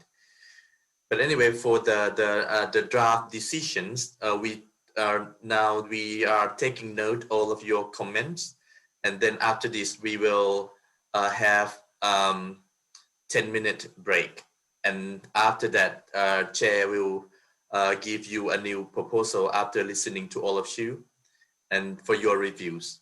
And then if you after reviews, after I share you the new proposal, if we cannot reach the consensus, we will start discussing, and also we'll have the drafting exercise together in this plenary. Now I would like to propose to have the 10-minute break, and then Chair will come back with the new proposal. Thank you very much.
Thank you very much for your patience.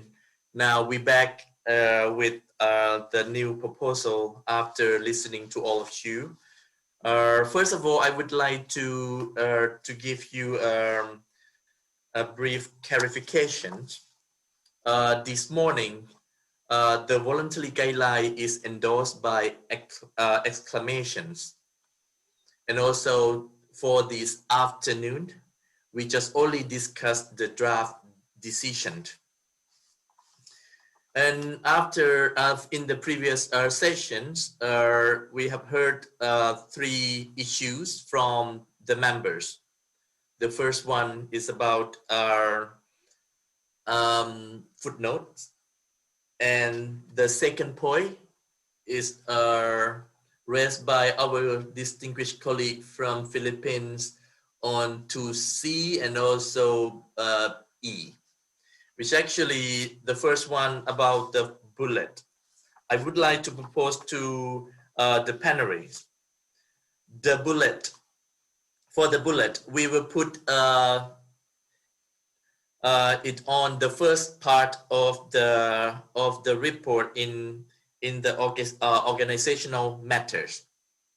And that's why here we will not have a bullet anymore. And then for, now we go to C. Secretariat, can you go to C, please?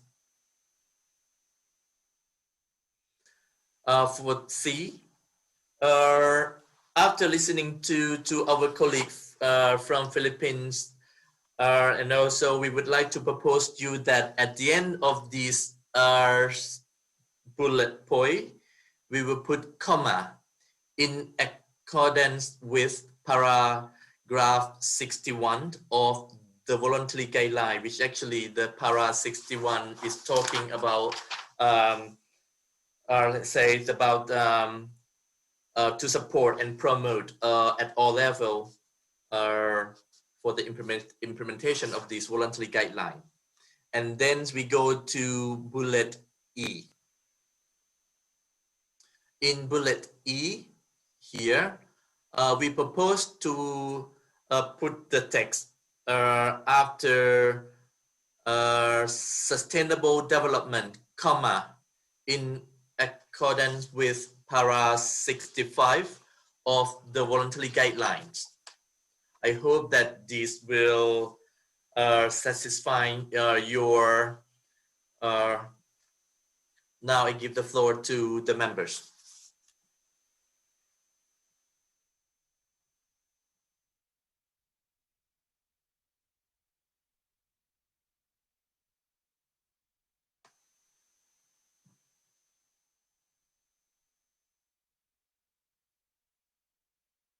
Venezuela, please. Gracias, presidente. Lo que no me quedó claro es, ¿queda entonces el pie de página? Sorry, no. Sí, presidente. Preguntaba si quedaba al pie de página la observación de los Estados Unidos, como nota al pie de página. No. No. No, now is no footnote. We will put it on the organizational matter. Muchas gracias. Thank you. Russian Federation, please. Thank you, Chair. I will speak in English to save our time. Chair, you also mentioned that one bullet will go to the organizational matters, but could you clarify what kind of bullet will go to It's just only the footnote. The footnote to what? To the footnote that mentioned an explanation or position by the U.S., the United States of America is contained in Annex F. We just put it in the organizational matter.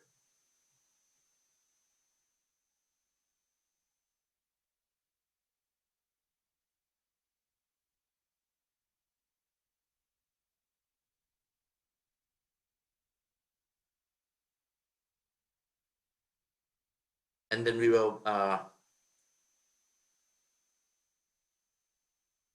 Okay, now I give the floor to US first, and then maybe if you need any additional clarification. US, please. Thanks for your attempt to find compromise. We can't accept your, or we can't accept your proposed compromise on section E, especially as paragraph 65 is one of the specific paragraphs that we are dissociating with. So if we include the specific reference here, we'd have to dissociate from the paragraph in the endorsement. Sorry, now you're talking about 2E, right? Yes, if you can scroll down. Please go to E. Yeah. We cannot accept the phrase in accordance with paragraph 65 of the voluntary guidelines. This is specifically one of the paragraphs that we are disassociating with. We do not think this should be done in accordance with paragraph 65 of the voluntary guidelines. We request the removal of this language. Thank you. Okay, do you have any proposal, please? Yeah, deletion. Or consistent with section 4 of the voluntary guidelines. Our secretary, could you please put in the bracket, please?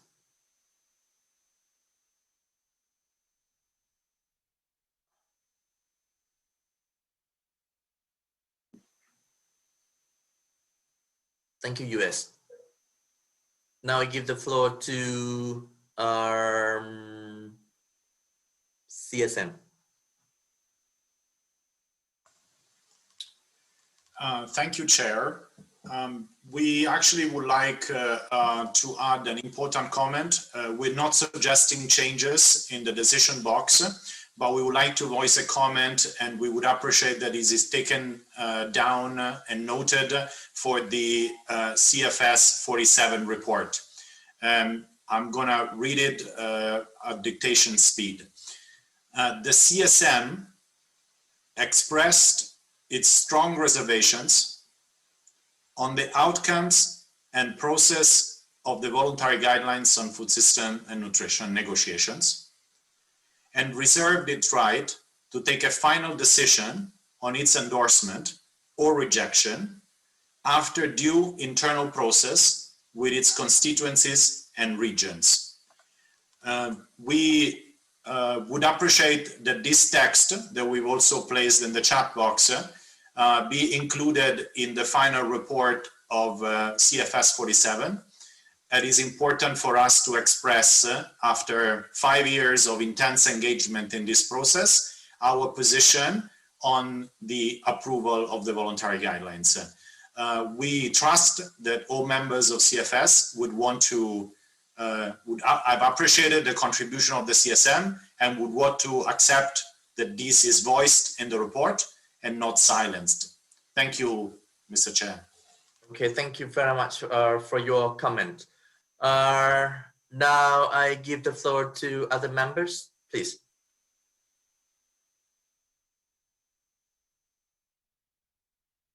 Okay. Yep, Russian Federation, please. Sure, thank you. I don't have any objections to the text that on the screen right now, Chair, but I have some legal concerns about the CSM proposal.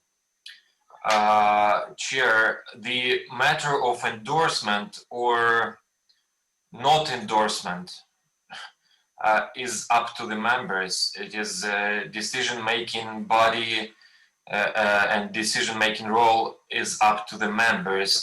And if we say CSM has a right to endorse or not to endorse, of course it is their own decision, internal decision. But by making this specific text, I have to look at this text first. And Chair, I'm not sure that this text will fit in the... Yeah, Chair, I didn't finish. Sorry. Okay, Chair. Thank you very much. Yep. Okay. Actually, the proposal made by CSM will not be included in the text or in the report. but for the sake of the compromise, perhaps we can put the text on the CFS website. It is okay for the members?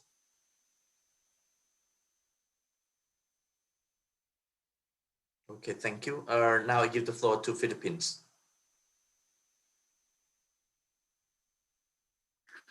Thank you, Mr. Chair, and we would like to also appreciate the efforts you made in the amendments based on our proposals, and we do support your amendments, especially on C, and I think that would go.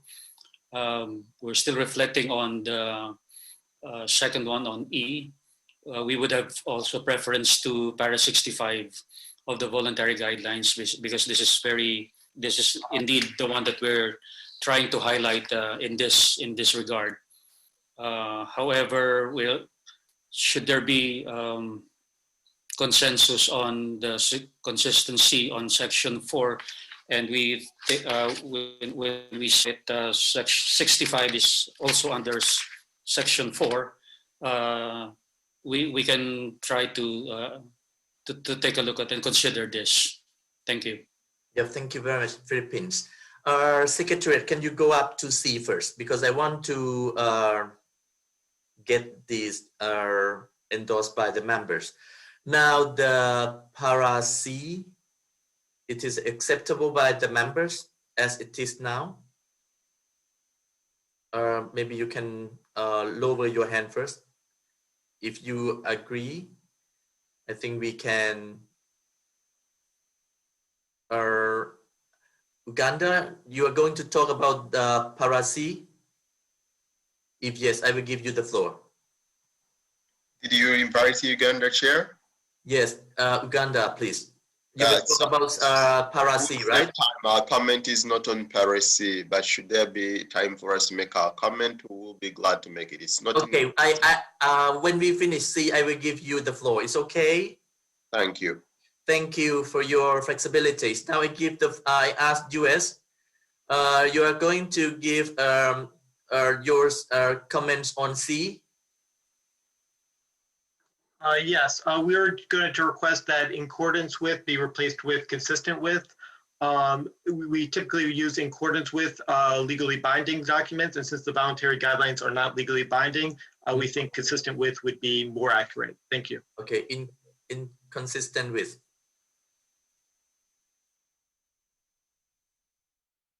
Okay, yeah, thank you. Senegal, you are going to talk about para C.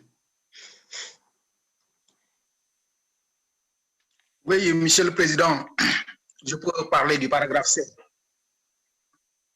Okay. En fait, mon intervention porte surtout sur les différents référencements là que je vois à travers tous les paragraphes où on se réfère à un paragraphe particulier des directives volontaires.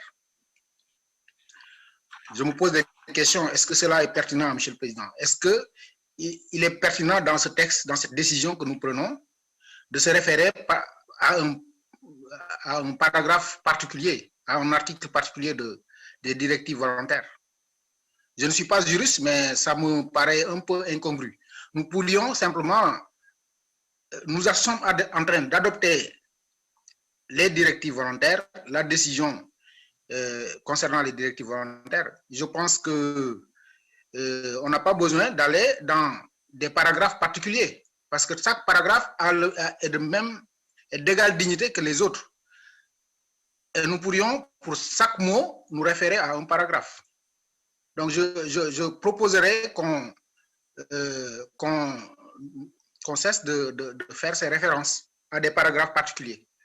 C'est la proposition que je voulais faire. Je proposerais qu'on se réfère aux directives volontaires plutôt qu'à des paragraphes 65 ou 61 ou autres.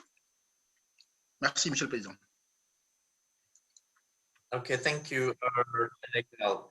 Now I give the floor to Portugal first, please. Portugal. Thank you very much, Chair, and thank you for guiding us on this as we asked for. Thank you very much for your very good proposals. Thank you, Chair. I should say that the previous speaker, our distinguished colleague from Senegal, used the words I want to say here. So I think that we are referring to the document as a whole.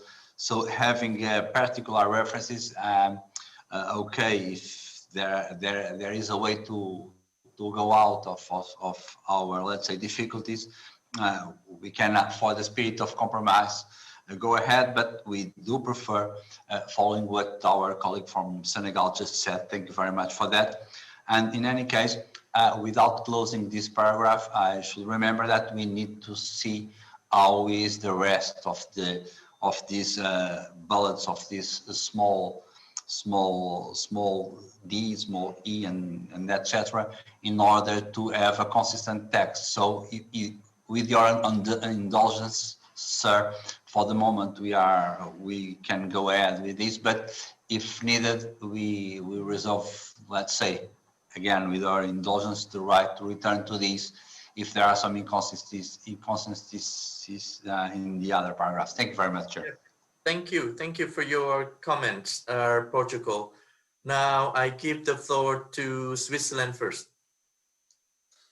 Yes, thank you, Chair. We too would just like to agree with the interventions made by Portugal and Senegal, and also question why we need particular mention of the document or parts of the document as stated here. If we do go down that road, that is tempting for us to also add our own aspects that we think are of particular mention, worth particular mention, and also like Senegal and Portugal, we would also want to keep this open until we've seen the rest of the discussion of this on this draft decision unfold. Thank you, Chair. Yep. Thank you very much, Switzerland. CSM, or you want to discuss on para C as well? Yes. No, Chair, we would like to go back to the issue, but we will let you finish on para C first. Yeah, thank you for your compromise. Regarding to the para C, which actually this para is we focus on the to promote to support and promote at all level of the implementation of the voluntary guideline. That's why it linked to, or it mentioned or referred to para 61. This one is my explanation that I can give it to you. And also, otherwise, I may ask others colleagues can give more, say, explanation how we can have the compromise for this para. Canada, please. Canada, please. Oui, merci beaucoup, Monsieur le Président. Nous voulions appuyer la proposition du Sénégal. I think we should refrain from the practice of cherry picking, again, paragraphs of the voluntary guidelines that we are endorsing as a whole, in particular in a section that has many relevant paragraphs. And as well, because the paragraph is almost verbatim, I mean, C is almost verbatim to paragraph 61, so I don't know why we need to refer to that paragraph. Thank you. Okay, may I give the floor to Philippines for your explanation, please? Thank you, Mr. Chair. We welcome your proposal because in a way that would capture some of the essence of what we would like to put in here. However, if there is a question on putting in certain paragraphs, we would then revert to our original proposal of recognizing the diversity of food systems, diets, as well as national capacities and priorities. If that would be more descriptive, more precise, we would revert to that original proposal. Thank you. Okay, thank you, Philippines. Which actually, otherwise, maybe I can. Okay, any other country would like to take the floor on Para C?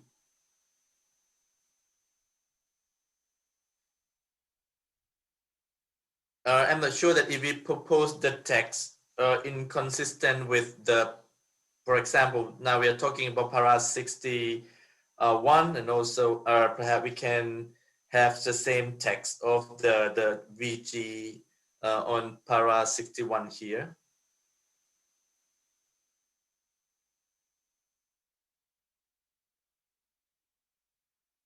Argentina, please.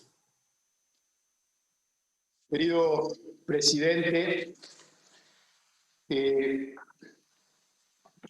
después del break estuve pensando y reflexionando cómo hacer para ayudar a buscar la construcción de un consenso en este momento difícil. La verdad es que yo estoy viendo una película que parece de una manera, pero me parece que no es la realidad. Lo que parece es que hay países que están queriendo reabrir un documento que ha sido negociado y del cual hay un principio de acuerdo general. Por otra parte, mi estimada colega de Estados Unidos o mi estimado colega de los Estados Unidos legítimamente plantea preocupación por algunos párrafos. Si encontráramos la manera que los Estados Unidos pudieran disasociarse de los párrafos específicos sin tener que explicar toda la racionalidad, los argumentos y la lógica, que daría lugar a que también todos los otros miembros pudieran hacer lo mismo y cada uno expresara cuáles son las lógicas y las racionalidades por la cual están insatisfechos respecto del resultado del documento, creo que esto no tiene fin.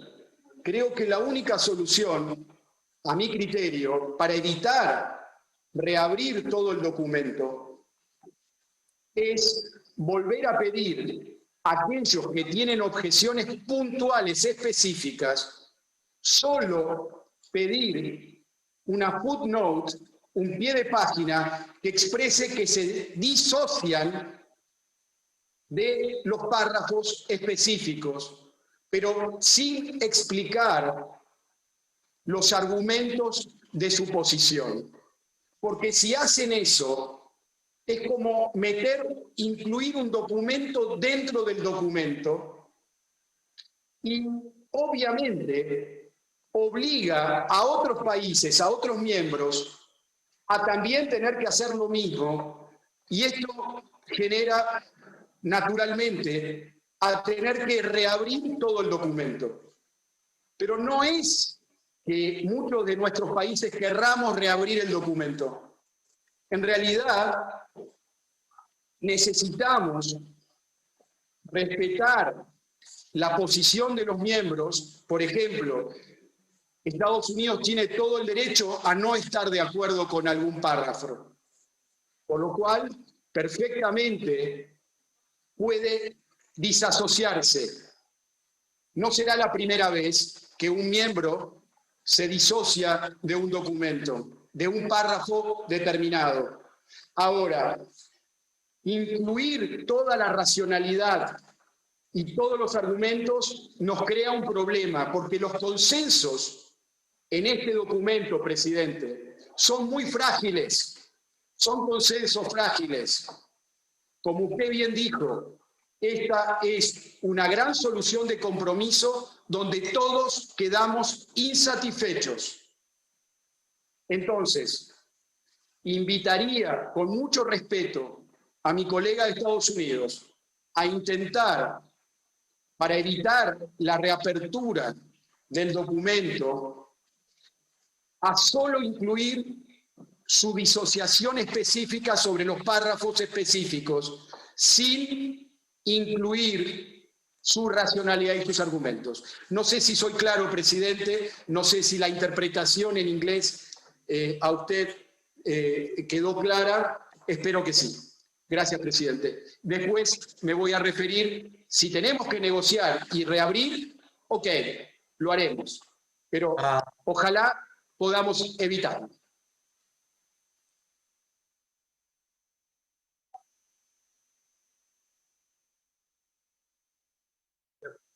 I think after listening to all of you, I think you already suggested that we should not reopen or the paragraph or reopen the guideline, because this morning the guidelines has been endorsed by exclamation already, and now we are discussing just only the draft decisions. And that's why may I consult with my colleague from Philippines. If we use the same agree language in the voluntary guideline on para 61, in this para C, it is agreeable for you? At least it's consistent with the guideline. Philippine, please. Philippine, please. Thank you, Mr. Chair. And we also appreciate the proposal presented by the Ambassador of Argentina on this, and also your clarification that we are now on the draft decision. We do understand we have already endorsed the guidelines itself, and now we're trying to look at the draft decision itself. So that's why we're having this discussion and proposing some amendments, because this is separate from the voluntary guidelines itself. We would welcome if it depends on how you would formulate the language, but as it is right now, consistent with paragraph 61 of the voluntary guidelines, I think that at least in C that will work. Thank you. Okay. Otherwise, if we use the same language from which actually I tried to propose the new proposal, encourage. Secretariat, are you ready? Encourage, yes. To support, which actually you can copy and paste from the guideline, the whole para 61. Which actually is more or less the same with C at the moment. And also if we have the consistent with para 61, why don't we use the para 61 and put it?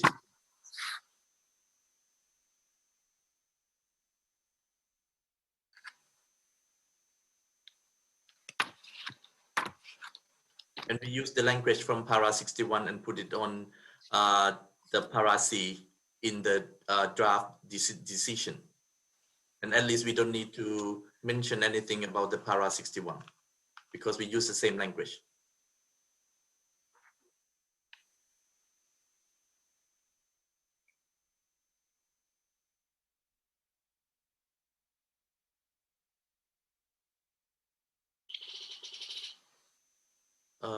My colleagues from Philippines, can you help me please?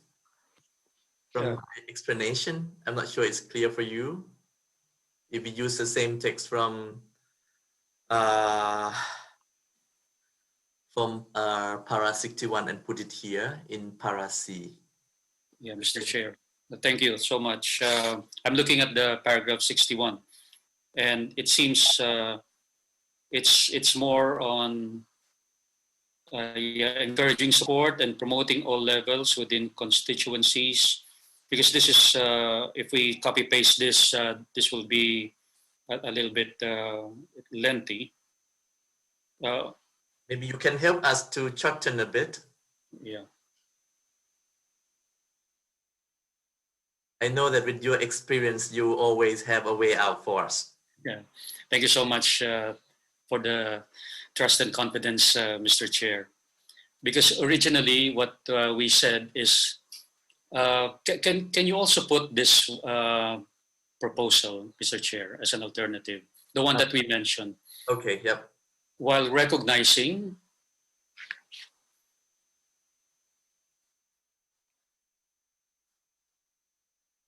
the diversity and complexity of food systems and diets,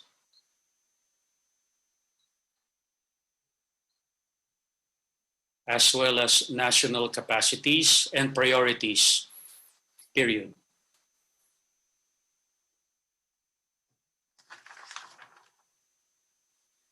And these have been mentioned by several delegations, and we would just like to reflect this without going through all these, say, legalities on mentioning the paragraphs, and at the same time, just copy pasting this, the whole of these. Okay. So that's the alternative that we would like to re-offer. Thank you. Yeah, thank you, Philippines. Now I give the floor to China and then US.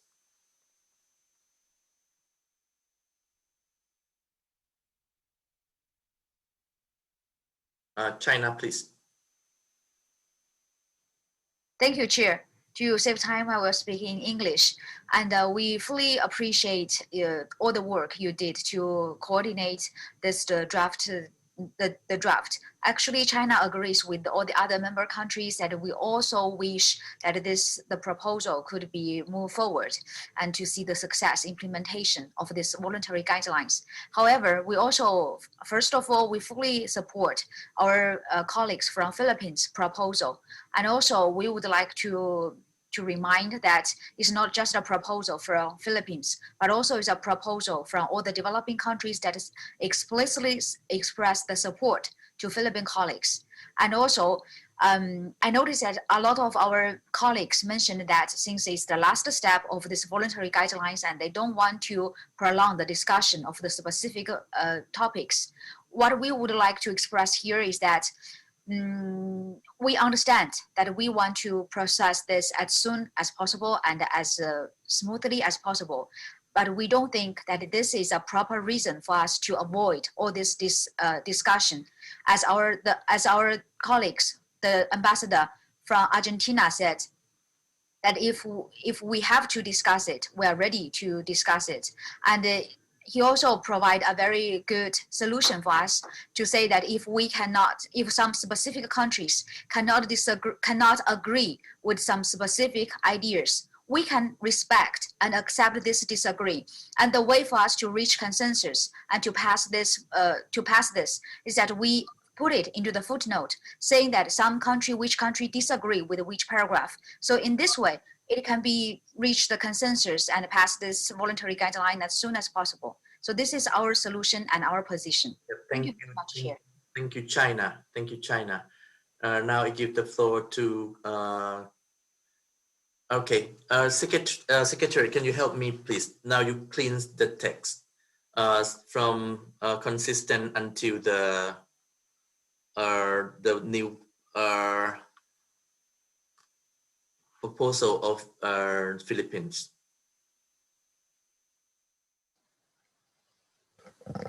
Yeah, please. Sorry, Chair.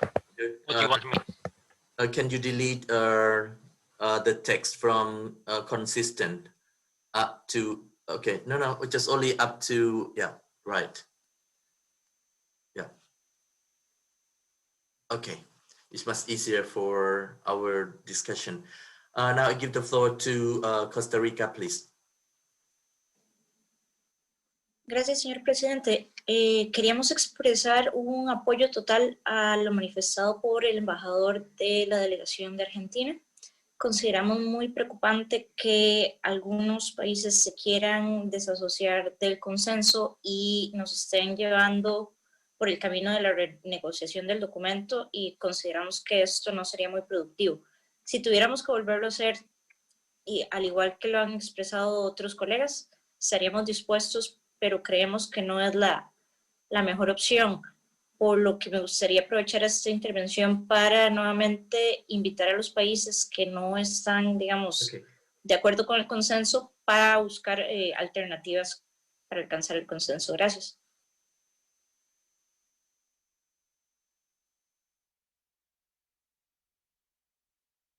Okay.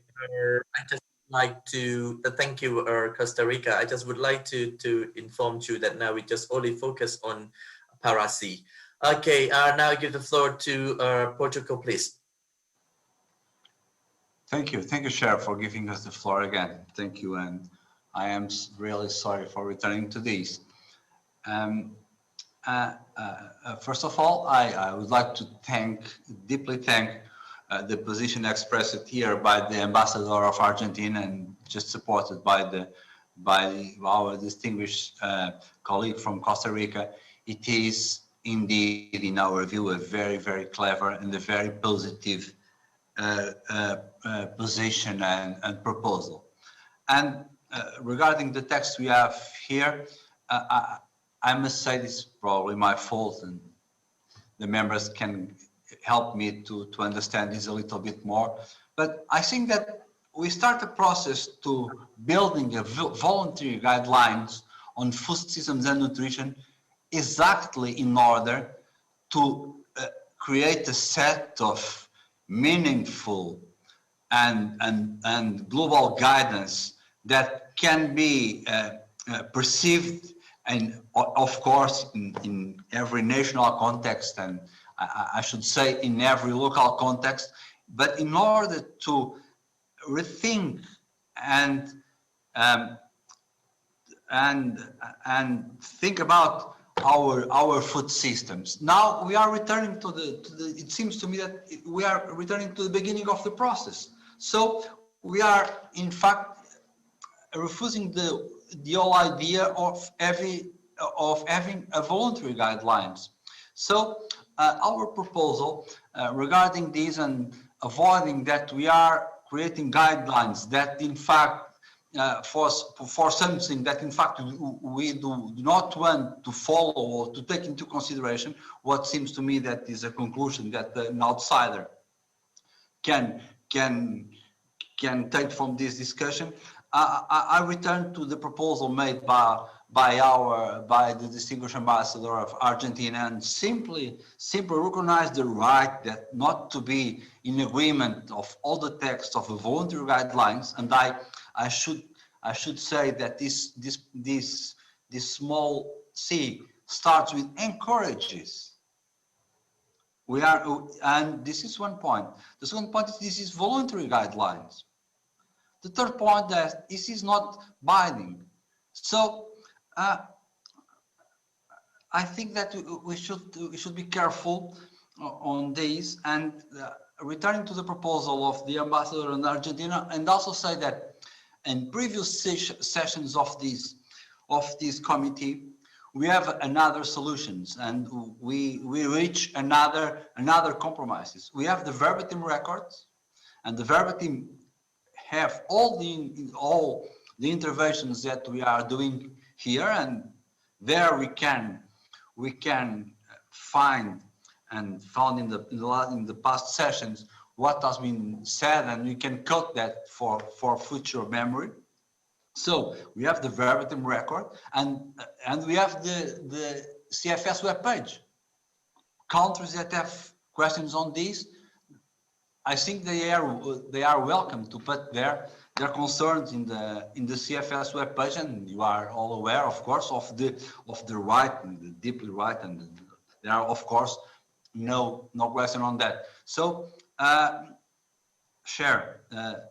wrapping up this, we join our voice to the distinguished ambassador of Argentina and the distinguished ambassador of Costa Rica, and we put on the table for our consideration this use of the verbatim and the CFS webpage for national positions. Thank you, Chair. Thank you for your indulgence. Portugal, thank you for your comment. But my question is now the para C, the text proposed by Philippines is okay for you? Okay. I'm sorry. May I share? C. Secretary, can you go up to C a bit? Our colleagues can see the whole paragraph. Maybe I give you some time and then I give the floor to Switzerland first and then I come back. Switzerland, please. On C. Yes, thank you, Chair. Yes, we would not seek to block consensus, but do fully agree with the position voiced by the esteemed representative of Portugal, in that we could understand this discussion if we were working with a document titled International Treaty on Food Systems and Nutrition, but it's not. It's voluntary guidelines. We started off with guidelines, which are in and of themselves not binding. And then just to kind of double lock that, in an abundance of caution, we added voluntary to the guidelines.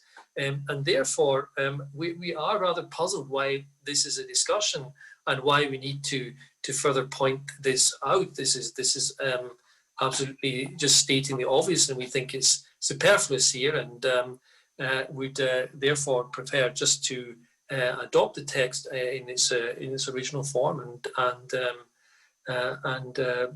remove this. Thank you, Chair.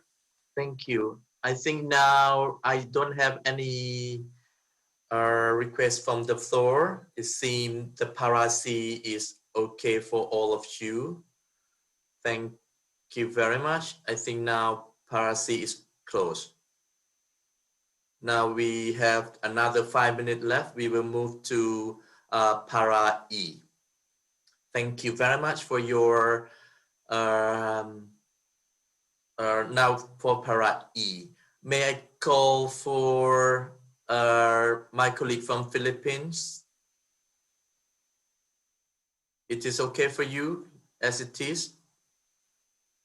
Thank you, Mr. Chair. I think we do have an option here. We would prefer the first, of course, the one that you mentioned, perhaps just changing consistent with para 65. Okay. Yeah, Secretariat, please.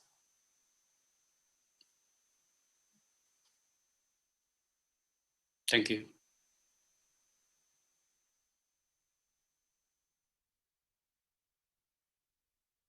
Thank you very much. US, please.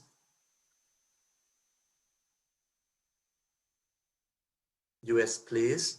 As we mentioned previously, we can't accept paragraph 65 reference here as we are disassociating from this paragraph. We also question the relevance of this paragraph. If you look at what the section E is talking about, it's talking about encouraging all countries to use CFS, most stakeholder access, to promote sustainable food systems to address malnutrition in all its forms. It's not talking about tech transfer or any of the other issues in 65. That's why we made our counter proposal of consistent with section 4, which talks about implementation, which makes sense to us. The voluntary guidelines should be implemented to achieve these goals consistent with what the members have agreed for it to be implemented. We worry that by limiting this discussion to just paragraph 65, you are limiting how countries should look at the voluntary guidelines themselves. Thank you. Thank you, US. I go back to Philippines. It is possible that we put the, let's say, as US mentioned, to make it broad, to mention consistent with section 4 of the voluntary guideline. It is okay for you? Thank you, Mr. Chair. We would have preferred, of course, paragraph 65. And in fact, we would also want to add paragraph 41 of the 2030 agenda. But if the US proposal would meet consensus, we could go along with that. Thank you. Okay, thank you. Thank you very much, Philippine, for your flexibilities. Okay, I have no hand. I think we can have a consensus with a proposal made by our US, and also thank you, Philippines, for your compromise and flexibilities. Now, Senegal want to take the floor. Senegal, please. Okay, it seems to be Senegal also can agree with this proposal. Thank you very much. Now, I think para E is also agree. Now I think we, and also for para H, we will delete, as mentioned by our colleague from Switzerland, we will delete these in the word in bracket. Okay, please, Switzerland. Yes, thank you, Chair. Yes, we're not breaking consensus on this. I just, again, want to nevertheless just aspect that one could consider is that by asking for support or endorsement by ECOSOC, one could raise the profile of these guidelines, and that might be something that membership here today wish to consider. But otherwise, we would not be pushing this point. Thank you, Chair. Okay. Yep. Because now we will finish the interpretation by 5:30. I just would like to make sure that Switzerland, you agree with this? It is okay for you, Switzerland? If it is okay. Yes, cheers. Yes, that is fine. Thank you. Thank you very much. I think now we finish all of the issues. Okay, US, please. So we haven't yet discussed the footnote of 2B. I think there's a clear distinction between reopening the issues of the voluntary guidelines, which we've argued against, and explaining the conditions under which the voluntary guidelines have been adopted. Those conditions include the relevant explanation of position, which we read when it came for interventions earlier here today at the plenary. For this reason, we have requested the footnote in 2B. This footnote request was by the head of our delegation, and I think would be in line of what some of what Argentina and Portugal has suggested. We note that this is consistent with how CFS has used footnotes in the past for plenary decisions. We would then put the full explanation of position in the annex after the voluntary guidelines. This is in line with past CFS practice for both the RIE, in which I believe there were 6 or 7 explanation of positions, and the voluntary guidelines on land tenure. I hope that explains where we're coming from. Thank you. Yeah, thank you very much. Actually, I already mentioned earlier at the beginning, the footnote will be added under item 1 and appended in report. It is okay for you, okay? Now I give the floor to Venezuela, please. Gracias, presidente. No, era solo para aclarar en qué lugar iba a estar. Ya usted lo aclaró. Muchas gracias. Thank you very much. Thank you. Now I give the floor to Portugal, please.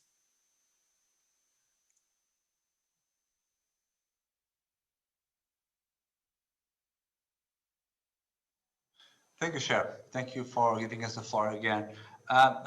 We are returning to the little H on the question of on the yeah, please, on the second line, when we are asking to the Economic and Social Council to consider and ensure. I was confused.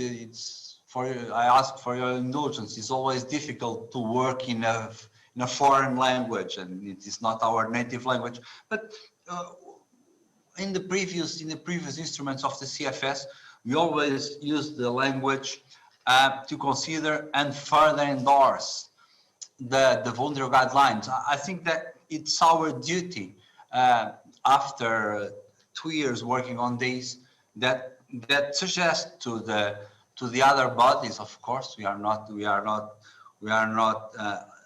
in the ownership of the decision of the others, but I think that it's our duty to recommend what a position can be.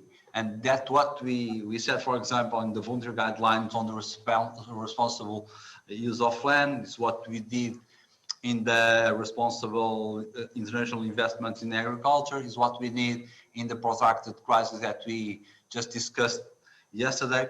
So we do prefer to add here to consider and further endorse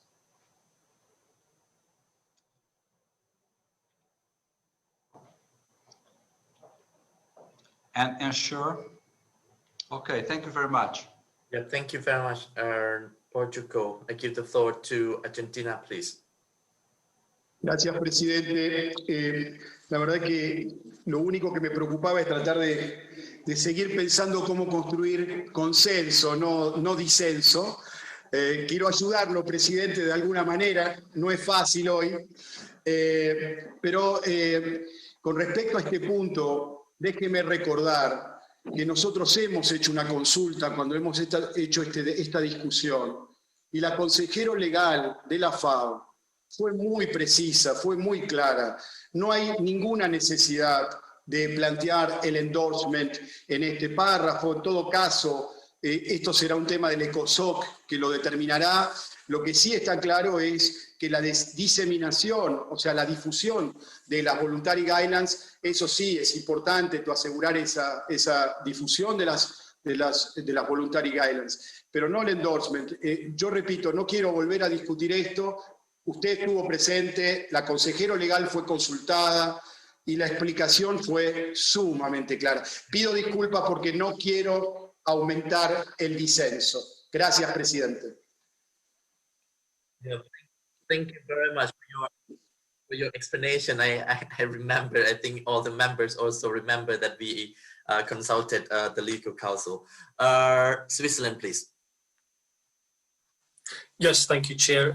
Here we obviously recognise that it may not be prerequisite of that it is more than considered, but as we intervened beforehand, I think we can only support Portugal and the EU on this particular point, and believe that further endorsement that these additional 3 words would add weight to the document and its validity, and therefore this is something that we should really consider adopting this afternoon. Thank you, Chair. Yep. Thank you very much, Switzerland. I give the floor back to Portugal. It is possible that we go back to the previous proposal that we already agree. Because we also consult the legal counsel that we don't need a further endorsement. Yep. Portugal. Yes, thank you, Chair. Thank you for giving us the floor, again. Also, us are here to building consensus, not to building dissensus, and we are in the same spirit, I think. So I fully recognize and I deeply regret my position in order to return to what is common in these CFS instruments, in these CFS products. We have this text in all the previous voluntary guidelines, and also we have this text. I'm referring, for example, for CFS 41 in 2014. I am referring to CFS 42 in 2015. I am referring to CFS 43 in 2016, just for our recollection. But and now I listen carefully also what has been said by our distinguished colleague from Switzerland. We are deeply thankful for their support. We know all of this, but under your guidance and for the spirit of compromise, Chair, we are in your hands. Please Your guidance is very important. Your leadership during this process was very welcomed and very appreciated from your side. And as I said, we are in your hands, Chair. Thank you very much. Thank you very much, Portugal. Perhaps we can go back to Secretariat. You can, Thank you. Thank you very much for all the compromise and also for your flexibilities. And now I think all the text now are in these draft decisions is endorsed by the members. But anyway, I see CSM would like to take the floor, but I know that it's not linked to the para that we discussed. But anyway, I give the floor to CSM, please. Thank you, Chair. And indeed, it is not linked to this paragraph because this is, of course, a decision by member states. Your proposal that our reservation be posted on the website is not acceptable to the CSM. The CSM is an integral part of the CFS, independently on the final voting rights. And we have spent 5 years of intense contribution to this process. All that we ask here is for CFS members to acknowledge our position in the final report of CFS. We acknowledge the objection raised by the Russian Federation and the fact that some of the language could have been misinterpreted. We have therefore reframed our proposal, and I would like to read it again. CFS members acknowledged that the CSM expressed strong reservations on the outcome and process of the voluntary guidelines for food system and nutrition negotiations, and will take its final decision on whether to support or not the endorsement of the voluntary guidelines by CFS members after due internal process with all its constituencies and regions. All we're asking is for our voice to be put on record, to be acknowledged by CFS members in the report of the plenary session. Mr. Chair, if this is not acceptable to members, I think I should not speak to the consequences of this. I think everyone can imagine them. We are basically seem to be invited to walk out of the door. Now, we will not walk out of the door. We are here to stay because it is our mandate from our constituencies and our communities to be here to defend our rights. But we want our voice to be acknowledged, even when this is a dissenting voice with the one of CFS members. If the CFS cannot do this, this is a dark day for the CFS, Mr. Chair. Thank you. Thank you, CSM. Sorry, perhaps my understanding about the process a bit. Let's say once our colleagues from CSM already expressed their voice, we also need support from the members that we will put it on the report. Now I give the floor to US, please. US, please.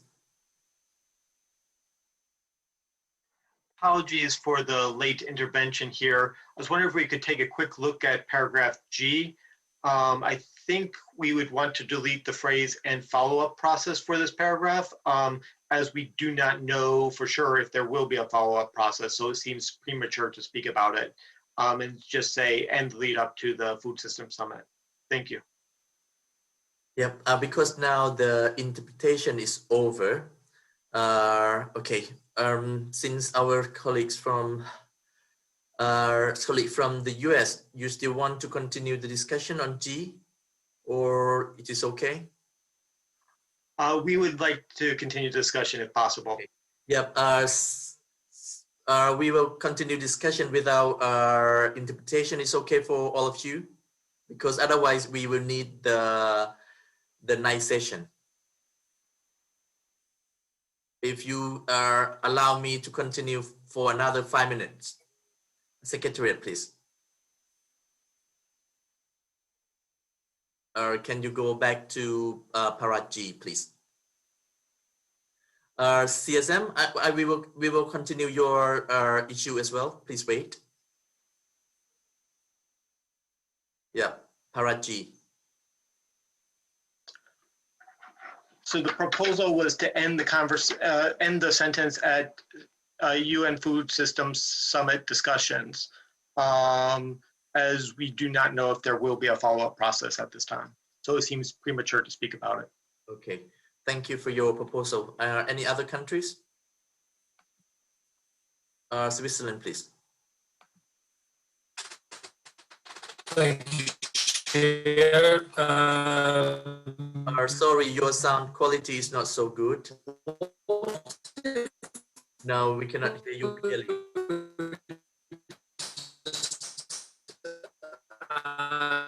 No, cannot.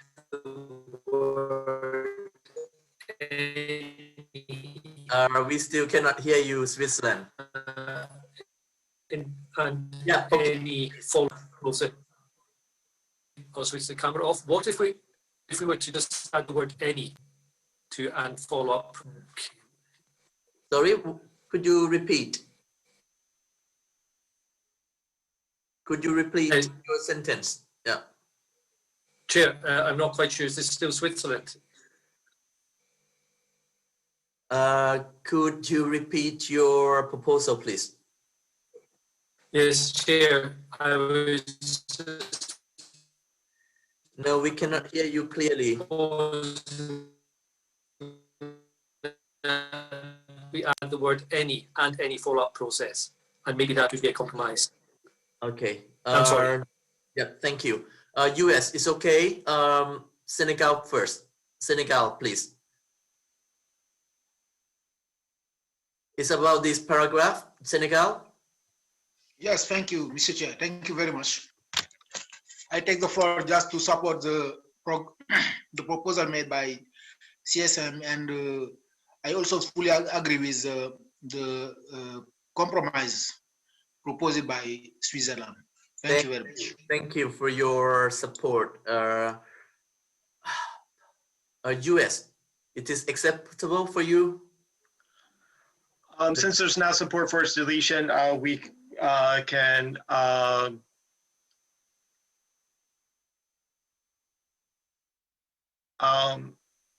accept it. Thank you very much, US. Thank you. Now the draft decision of item 5 is endorsed. Thank you very much, and also Russian Federation, please. Thank you, Chair. Just to clarify, because we are the members of the drafting committee, just to understand, it was endorsed in the format that was on the screen right now, right? Yep, right. Okay, thank you. Then we will send to drafting committee, and also as our colleague from regarding the CSM proposal, we already get the members' support. Ifat, please.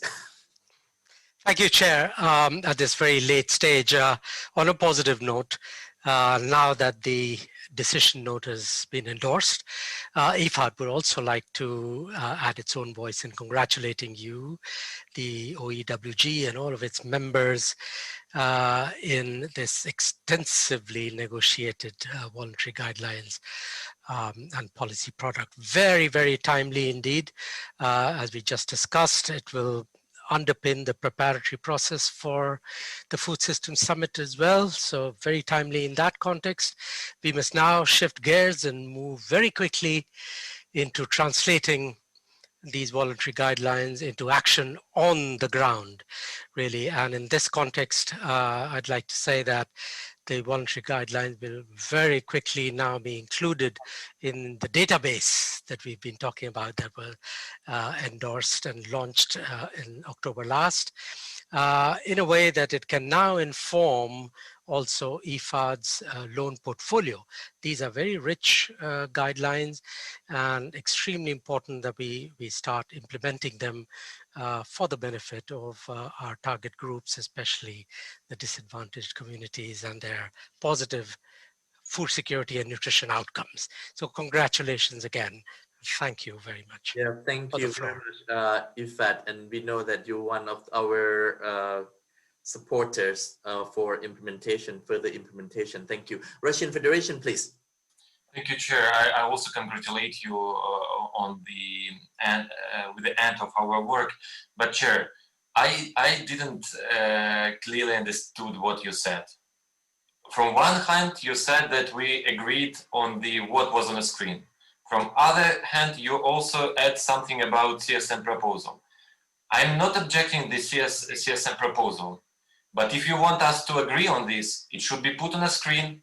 At least it should be clearly repeated. Okay. Chair, the way how we produce decisions is not appropriate. Chair, if we agree to the text that was on the screen, okay. As a member of the drafting committee, we have to understand this. Thank you very much. Thank you. Thank you very much, Russian Federation, for your comments. Regarding the CSM comments, I would like to ask CFS Secretary technically how we're going to proceed to how to incorporate with in our report. Secretary, please. Thank you, Mr. Chair. As I understood it, the last question you posed was, does any member have an objection to appending the CSM statement in the final report, which I assume would, like the US footnote, would state that an explanation of position is appended to the final report, and that would be in item 1 as a footnote. So that is my understanding. Thank you, Secretary. Russian Federation, please.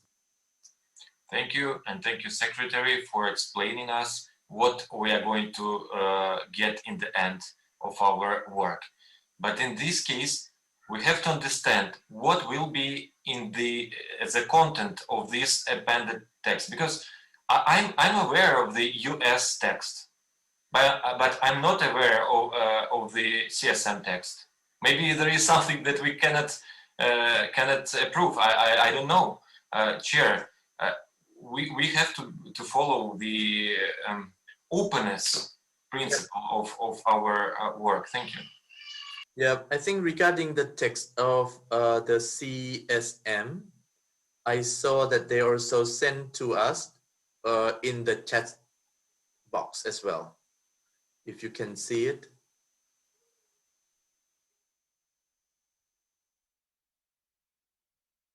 And then we will put it as the secretary mentioned.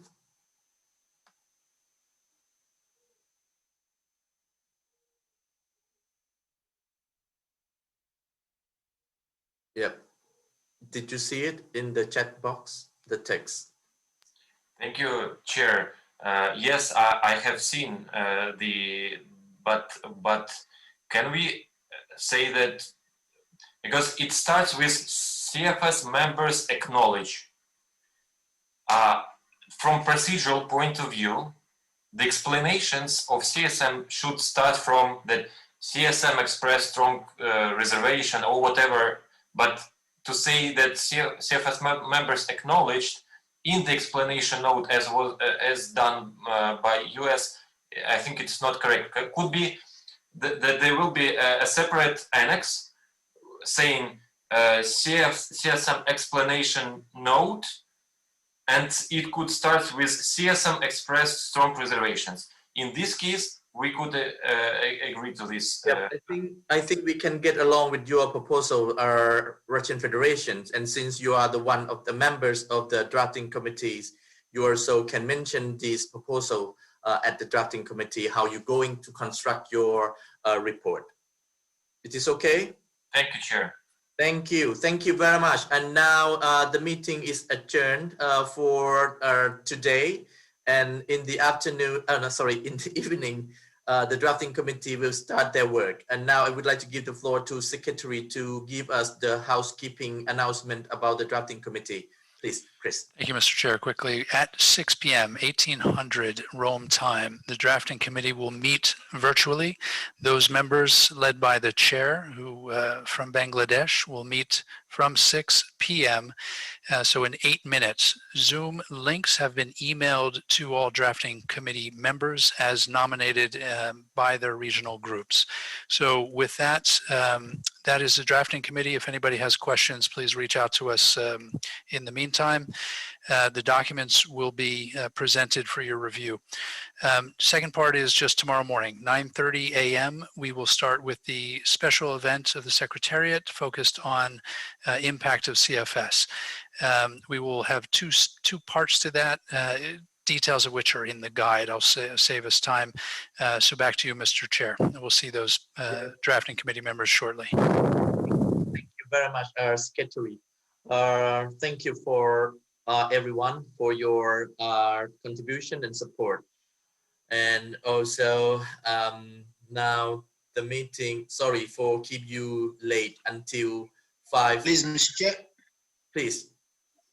This is Senegal. Just one question. I was wondering if I don't receive any link for this drafting committee, and I don't know if we have been nominated for the drafting committee because we sent our for Africa. Secretary, can you tell Yes. Senegal? The nomination was for Sudan to be representing. If I was at the Near East group, let me confirm, but we will get back to you in just a moment.